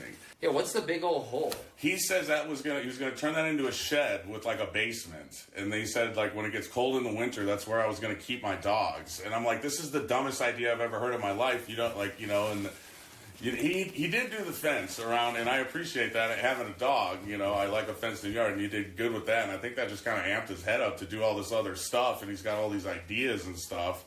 And yeah, that was supposed to be. What? I'm building a shed for the dogs for the winter. An underground shed. This nigga's off. He's some kind of subterranean hole for his dogs, and then in the top it was going to be storage for like lawn stuff or whatever. That was his idea. And then there's another hole going like back to the garage. He said he was going to do an outdoor bar there. And the guy's just weird, man. He had all these weird ideas. This guy's just weird, man. As a normal person, you look at that and you're like, that's never going to work. You know what I mean? It's not much to go on, but the very next day, a woman will step forward with information that will place Maxwell squarely as the detective's prime suspect. There's just one thing that I thought was really odd. What? So on Instagram, March 28th, he sent me this video. Maxwell's ex-girlfriend shows police a video he had sent her on Instagram. It's CCTV footage of a suitcase containing the dismembered body of a young woman killed hours earlier by her Tinder date. Yeah, I'd agree with you. That's pretty fucking weird. What? He said, please be careful out there. Because he was upset I was dating other people. And I said, that's fucked. And I didn't want to talk about it. He's like, yeah, sad. I'll leave you alone now, starting now. Because I didn't want to talk to him. Meanwhile, another friend tells the police that just a month before meeting shit. Sade, he saw Maxwell's basement covered from floor to ceiling in plastic, with saws and knives scattered around. Maxwell told them he planned to kill and dismember someone there, but... Man, what? So this nigga told you, motherfuckers. Man, that is crazy. See, people don't be taking shit serious, man. A nigga got the whole shit tarped off. Plastic everywhere, knives everywhere. Hey, I'm gonna dismember somebody soon. Yeah, man, you're tripping, man. All right, I'm gonna holler at you, bro. And just left. Like, nah, cuz. Hey, all right. What do you do in this situation? One of your coworkers invites you over. You go to their house. Y'all have a drink or something, you know, hanging out, whatever, chilling. And then he show you this room and there's plastic everywhere and knives everywhere. And he tell you, hey, I'm going to dismember somebody soon. How are you gonna handle that? Not your business? You leaving? Are you gonna stick around? What's gonna happen here? Are you gonna tell somebody? And if you're gonna tell somebody, who you gonna tell? The friend had dismissed it as another one of his strange antics. For officers, however, this is all sounding far more sinister. On April the 12th, 2 days after Sade's disappearance, a team of officers arrive at Maxwell's house with a search warrant, while another unit tracks his movements. But as soon as they begin tailing him, he turns and starts heading home. With few other options, officers intercept him 2 blocks from his house under the pretense of a traffic violation, and they arrest him. Got him. Got your weird ass, Maxwell.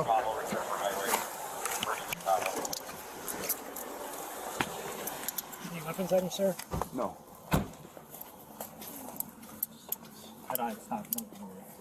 What's going on? Yeah, somebody just radio it.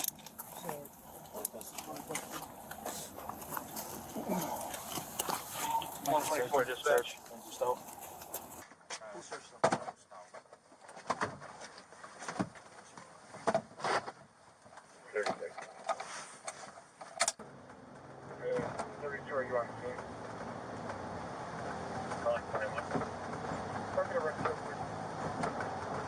Throughout the ride, Maxwell stays calm but looks visibly shaken, as if trying to work out why he's been arrested. He's taken into custody at the Milwaukee police station and escorted into an interrogation room, where he requests a lawyer and never speaks to detectives again.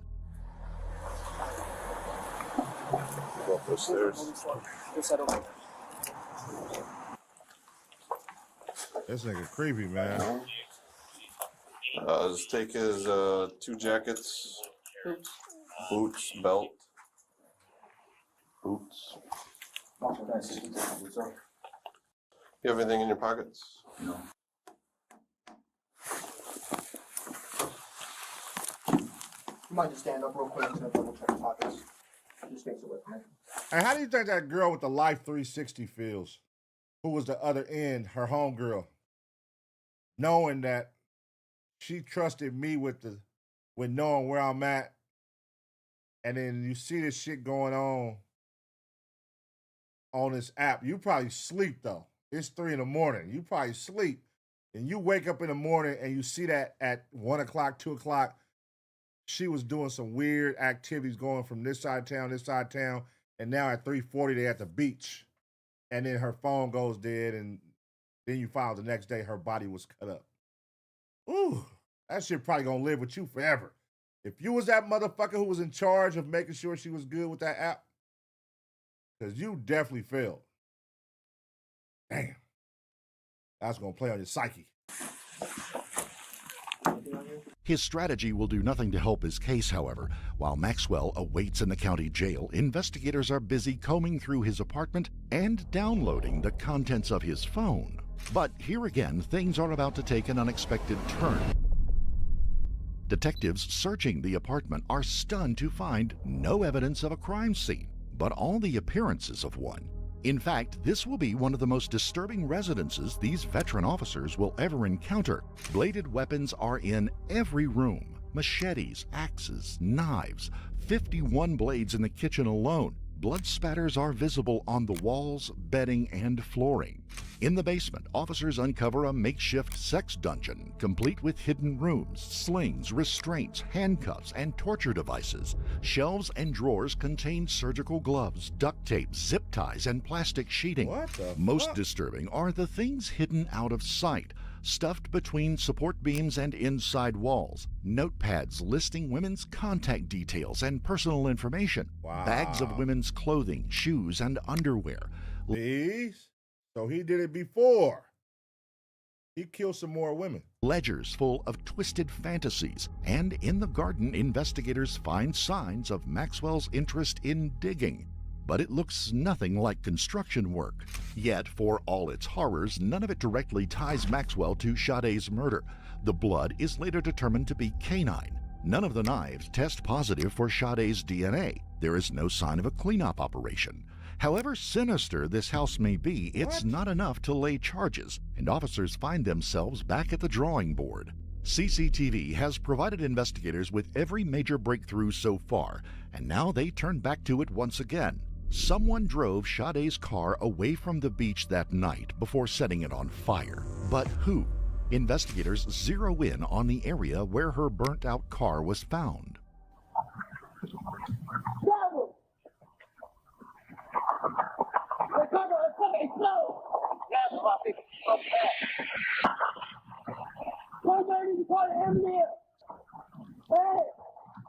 Niggas don't be taking those smokers serious. Niggas ain't taking those smokers serious. They like, what, bitch? You know, you gonna think a smoker just acting crazy off the drugs. She really over here trying to prevent something. Like, hey, there's a car on fire. They probably like, that bitch high as shit, man. You don't know what the fuck she talking about.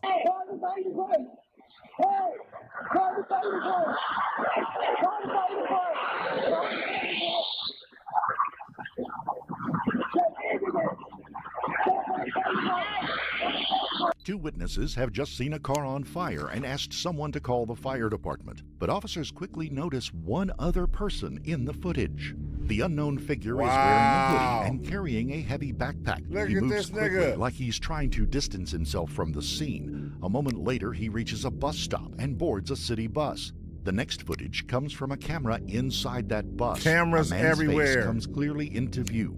Maxwell Anderson. Cameras everywhere. What about you?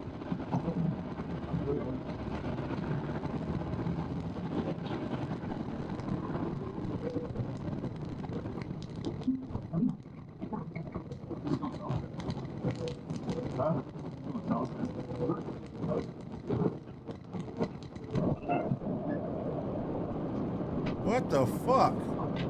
It is powerful circumstantial evidence, but without a crime scene or DNA evidence and still nothing connecting him to her death, not enough. There is, however, one last piece of evidence that investigators have yet to examine, and it's about to provide detectives with the proof they need.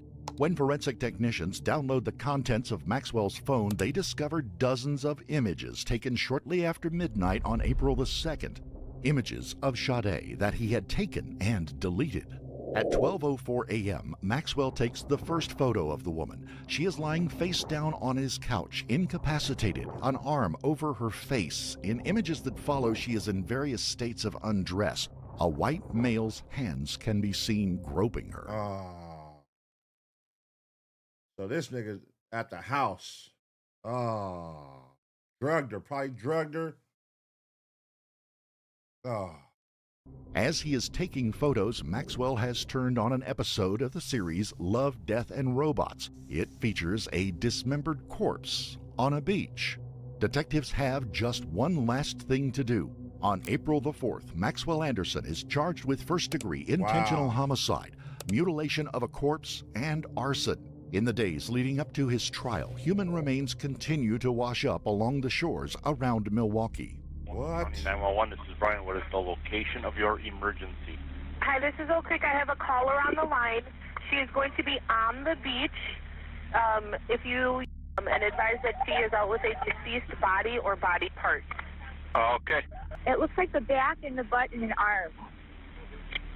A foot is found not far from the burned-out Honda Civic. Nearly a month later, an arm washes up on a beach in Oh my God. Imagine being like the parents and having to hear this shit. Like, So wait, where'd you throw the body in the water? Like how a month later the arm wash up on a month later? What did you do, nigga? A month later the arm showed up? Kokane, Illinois. All the remains have since been identified as belonging to Sade Robinson. During his trial, prosecutors argue that Maxwell's fast and confident actions that night suggested extensive planning.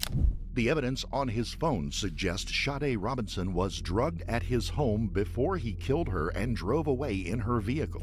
The lack of any blood evidence in her car suggests that she was dismembered on the beach during the 90-minute window in which Maxwell was out of view of any cameras.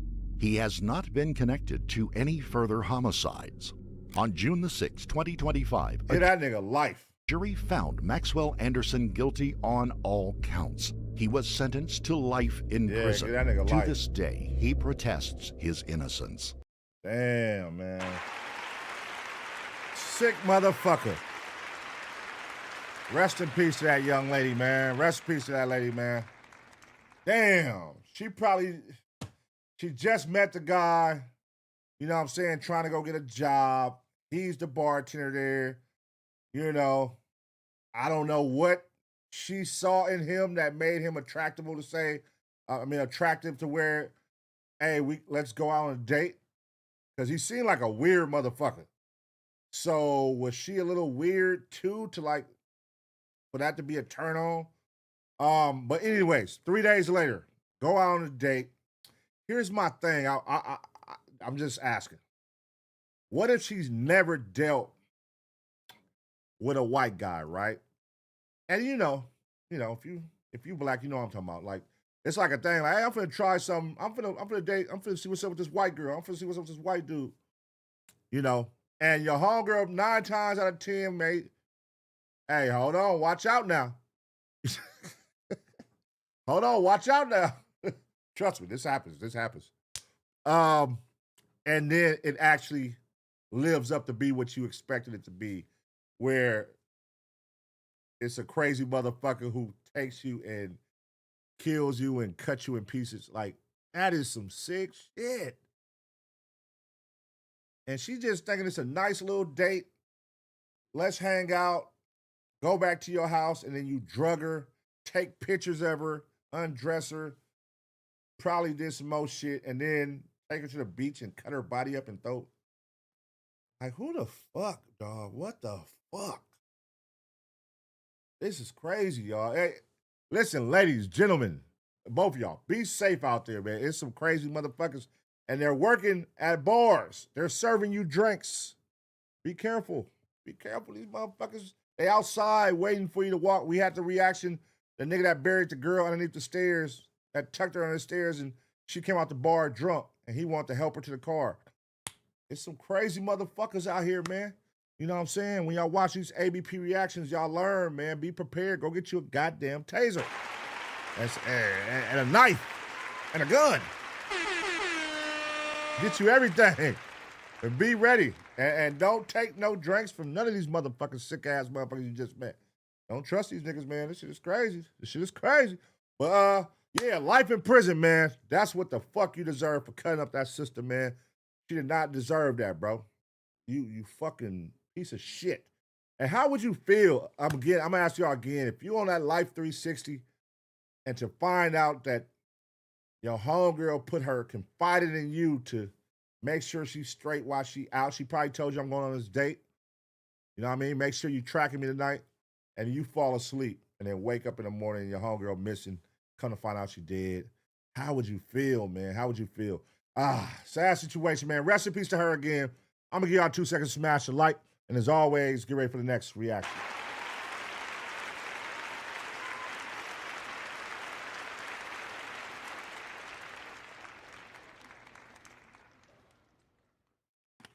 Yeah, man. That's fucking weak.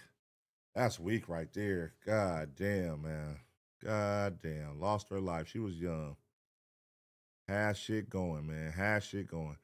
All right. Let's see. How many is that? 1, 2, 3, 4, 5, 6, 7. All right, that's 7. Let's do one more. Let's bang out. Do we want to go? Let's bang out. Man caught his wife having sex with her son is crazy. OnlyFans model. Hold on, let's see. Moments before mass killer executes his friend. Crazy. Woman turns gas station to a battlefield. Let's see. Business owner gets his stuff. Hold on 1 second.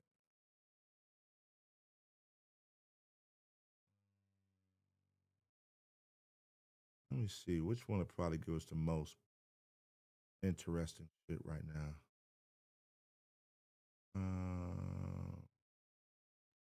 Let's watch the man caught his all right. That's a messed up man. Wait, is this gonna be dark though, or is? Oh no, let me see. Hold on. I don't know. That's really not like some action. Let's watch this one. Let's watch this one. This is crazy. A man had a... This is crazy right here. This is some sick shit.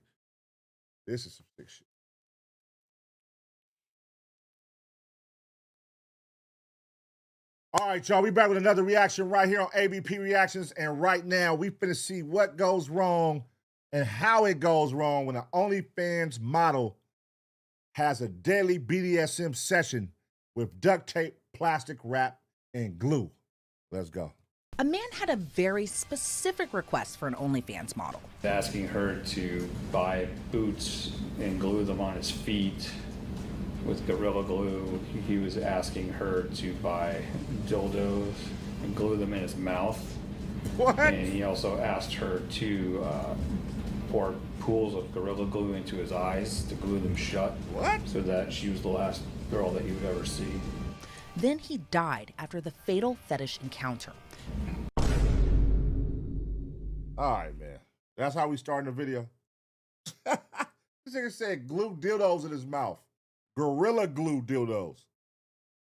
Who the fuck thinks of shit like this? It's some sick people. Essentially, there was a lack of oxygen to the brain because of the plastic wrapping around the head, leading to fatal injury. Now the OnlyFans model is charged with his murder. Was it a horrible accident or a cold, calculated killing? I could just hear him say, can we stop? I'll pay you a certain amount more money to stop. And that's when I realized that it wasn't a friend, it was a prostitute. Thanks for joining us on Law and Crime. I'm Elizabeth Milner. We brought you this story just a few months back. A mom of three who doubles as a spicy content creator or OnlyFans model is accused of placing a plastic bag over her client's head in what was supposed to be a kinky fetish encounter. But police say even when he wasn't moving, the model kept on recording. Can you describe for us what we see here? Same thing.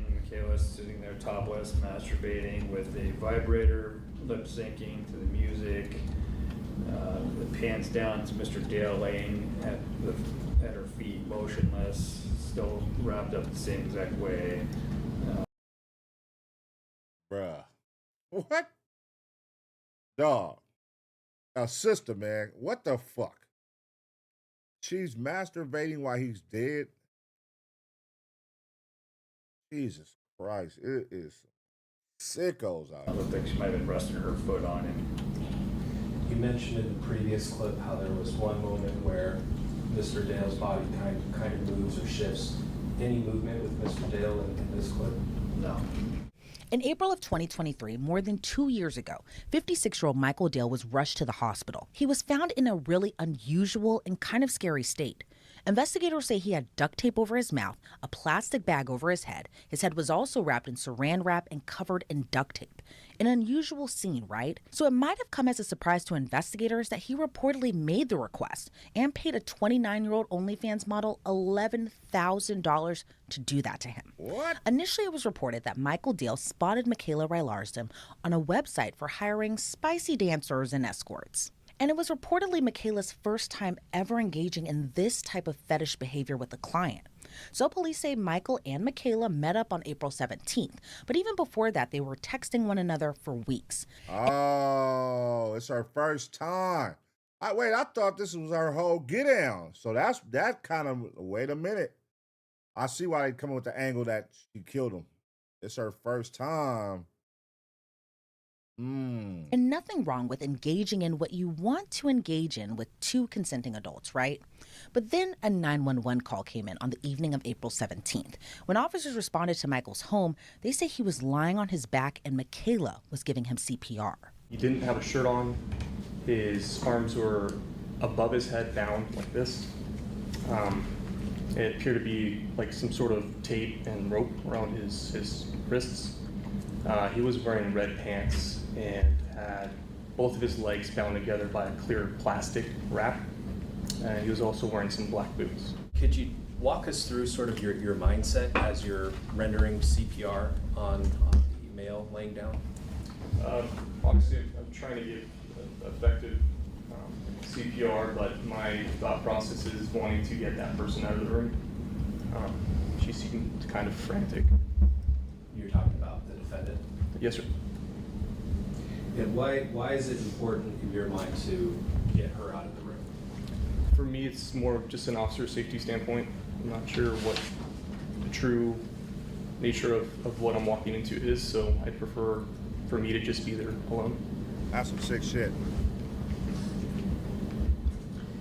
So, towards the end of the video, we see other personnel arrive. Were those paramedics? Yes, sir. Did they take over with the rendering of CPR? They did. After that, did you stick around on scene? Yes, sir. And were you tasked with doing anything else on scene? Yes. Ultimately, what I did was remain in the room and assist with evidence collection. Can you tell us about what sort of evidence you collected there from the bedroom? Sure. We had like some, I believe there were like bundles of what appeared to be used tape, yellow rope. There was about 7 boxes of clear plastic wrap, rolls of clear plastic wrap. I collected 3 bottles of Gorilla Glue. What? I believe we also impounded the black boots and a clear, like, medium-sized bag with red lipstick on it. You mentioned black boots. Yes, sir. What black boots? My partner who assisted at the hospital collected the black boots that were on Mr. Dale's feet. Can you describe the boots that were on Mr. Dale's feet? That's some freaky They were motherfucker, like these man. thick leather, kind of shiny black boots. Do you remember seeing those boots on him when you walked into the room that night? Yes, sir. Gorilla Glue, plastic wrap, duct tape really does sound like a horror scene. But according to Michaela's attorneys, they argue she tried to help the victim. She was wearing lingerie, correct? Yes, sir. So wait, did this nigga have on like girl boots? Did he was on some super sicko shit, so I wouldn't doubt it. Anything that want his goddamn eyes glued shut with Gorilla Glue and dildos glued to his mouth is crazy. I wouldn't doubt it. Some plastic black boots. It was probably some of them girl boots. This was a freaky fucker. you didn't see any weapon on her, correct? No, sir. It was more just kind of to control the situation. It's easier if she's not there. You don't have to deal with her. You don't have to have your attention divided, correct? That's correct, sir. And so you asked her to step outside. I did. She stepped outside. She ultimately, yes, sir. And she stayed outside until other units arrived, correct? That's correct, sir. She didn't flee. No, sir. She didn't try and leave, correct? No, sir. And it's your understanding that she did speak with other officers about what happened, correct? Yes, sir. So like I mentioned, this encounter happened back in April of 2023. However, Michaela wasn't arrested and charged until this year in 2025. The charge came after the medical examiner ruled Michael's death as a homicide. Is it fair to say that if Mr. Dale had not consumed any alcohol from the time that he went in, that he became unresponsive, to the time that he went to the hospital, that his alcohol level may have been higher at the time that the incident happened? Sure.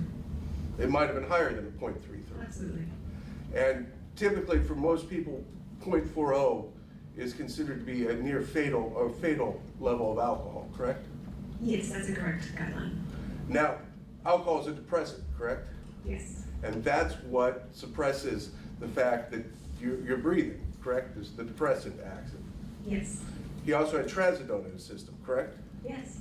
He had, was it .13 nanograms of trazodone? I think it was 0.17 milligrams per liter. 0.17 milligrams. God damn. That's a therapeutic level, correct? I think it's actually sub-therapeutic, but yeah, within that range. But it's a depressant as well, correct? Yes. Mm-hmm. And that can have a reaction with alcohol, enhancing alcohol's effects, correct? Yes. So the two together could cause a person's respiratory to be to be suppressed, correct? They could have a synergistic effect, yes. Now, I just got to say here that you can really see the arguments for both sides. The prosecution claims that this was a murder. However, the defense argues this was a terrible accident. Even though this isn't a trial, a jury will eventually have a lot to consider. So wait, do they have like text messages or what of him saying? Because they said earlier, like, I want Gorilla Glue on my eyes so you be the last girl I see. Did he mean that in the context of, you know, from all the shit that they're doing, he's ready to die, or just my eyes shut forever? Because that could be like, hold on, what you mean by that? I want you to be the last girl I see. I want you to be the last girl I see. Meaning you're gonna die? You want me to torture you till you die, or what? I don't know, man. Listen, I don't know. This super freaky motherfuckers like this, how they be thinking? Like, well, how do you be thinking? I didn't even know they like have a website for people who would come over and torture you. Have a website. Come over here and torture you and bring all this super glue and dildos and glue boots to my feet and plastic saran wrap. Like, who the fuck wants that? Like the text messages between Michaela and the victim. What was the nature of the messages back and forth? The nature of it was Mr. Dale asking Ms. Rylersdam to do certain things for him. He was asking her to buy boots and glue them on his feet with Gorilla Glue. He was asking her to buy dildos and glue them in his mouth. And he also asked her to pour pools of Gorilla Glue into his eyes to glue them shut so that she was the last girl that he would ever see. And based on these text messages, were you able to tell whether Mr. Dale was offering money in exchange for these acts? Yes, I believe he was going to offer some money. I don't remember how much at this time. We see on the top left-hand corner Michael Dale, and then next to that it says the Queen. Based on your investigation, who is the Queen? Michaela Rylersdam. Okay. And then to the right of the Queen, we see a timestamp. Is that fair? Correct. And then to the right of that, does it tell us whether it's an incoming or outgoing text? Yes. All right. So this first text, is this an incoming text? Yes. Can you go ahead and read the body of the text for us? The body says, so what color boots are you going to get? Black, red, pink for me. How about the bright pink? And is this a text from Michael Dale to the defendant, Ms. Rylersdam? Yes. All right. There's mention of boots. How do the boots fit in to this? You have to go back here? No, yeah. Okay. Unless, I mean, if you need to point things out, great. Otherwise, I don't think you need to be up here. Thank you.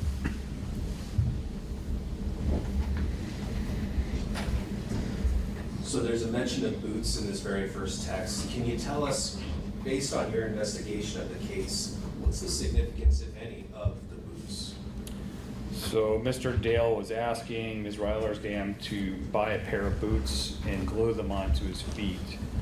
And when Mr. Dale was found, he did have a pair of boots glued onto his feet. They had to be removed in the emergency room. Damn. Were those the same boots that Officer Edwards was describing? Those are the same boots that he saw on him. And I believe there was a second pair that were in the room on the floor. So one pair glued onto Mr. Dale's feet, second pair of unused boots on the floor. Is that fair? I believe so. Okay. So the very next text message in the middle, what are we looking at here? It's a photo of some dildos.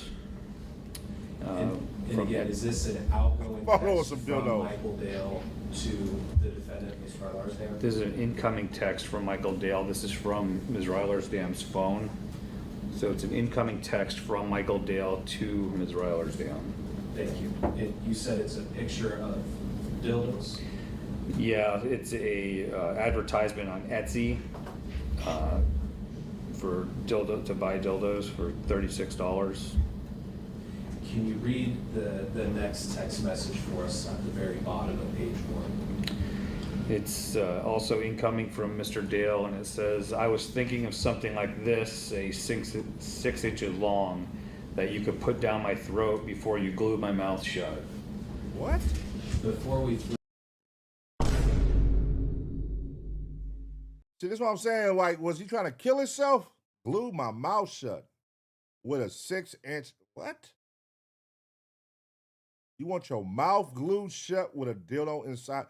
Who the fuck is thinking like this? This is an old man. So is this his exit strategy, how he wants to leave? This is how I want to leave this earth. Glue some pink leather boots to my feet and what?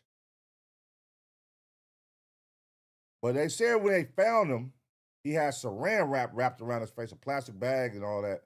Where did that come in at? To page 2, can you tell us what is the timestamp or time frame of these text messages? The picture came in at 7:05 p.m. on 3/26/23, and the text message came in at 7:06 p.m. So one right after the other. So fair to say a couple weeks before the incident? Correct. All right. Let's flip to page 2 on equals 3.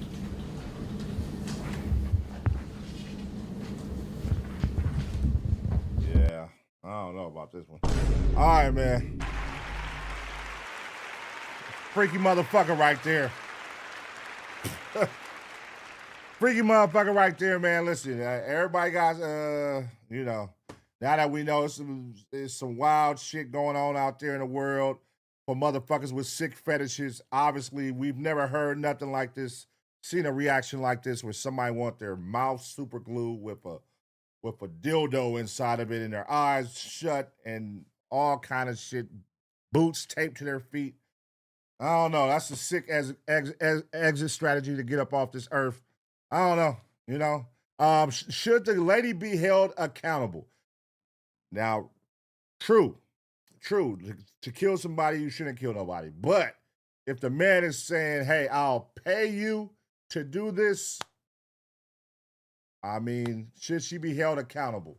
What was it, $11,000 or something? Should she be held accountable? Let me know what y'all thinking here in the comment section. I'm gonna give y'all 2 seconds to smash a like, and as always, get ready for the next reaction.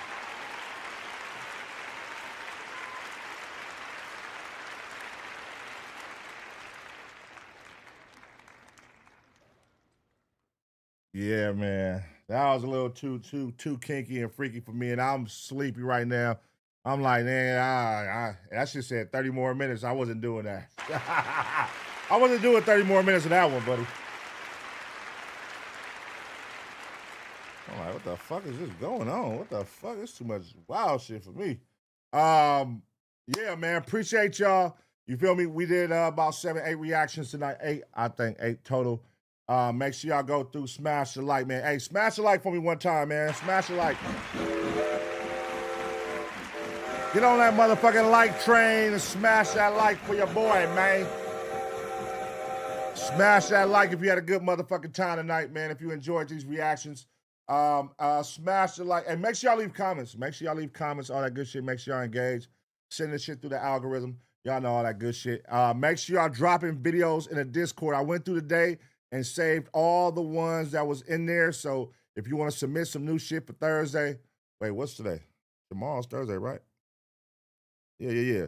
If you want to submit some shit for later today, man, you got a video you want me to react to? Join the Ace Pit Discord right now. Scan the QR code on the screen, hit the entertainment tab, click reactions, and drop it in. Super easy. Submit today. All right, drop it in right there. And then I'm going to go in there in the morning. I'm going to download it. I'll see y'all live tomorrow night, man. Y'all have a beautiful, blessed night. I'm tired than a motherfucker. I'm gone, man. Smash that like button.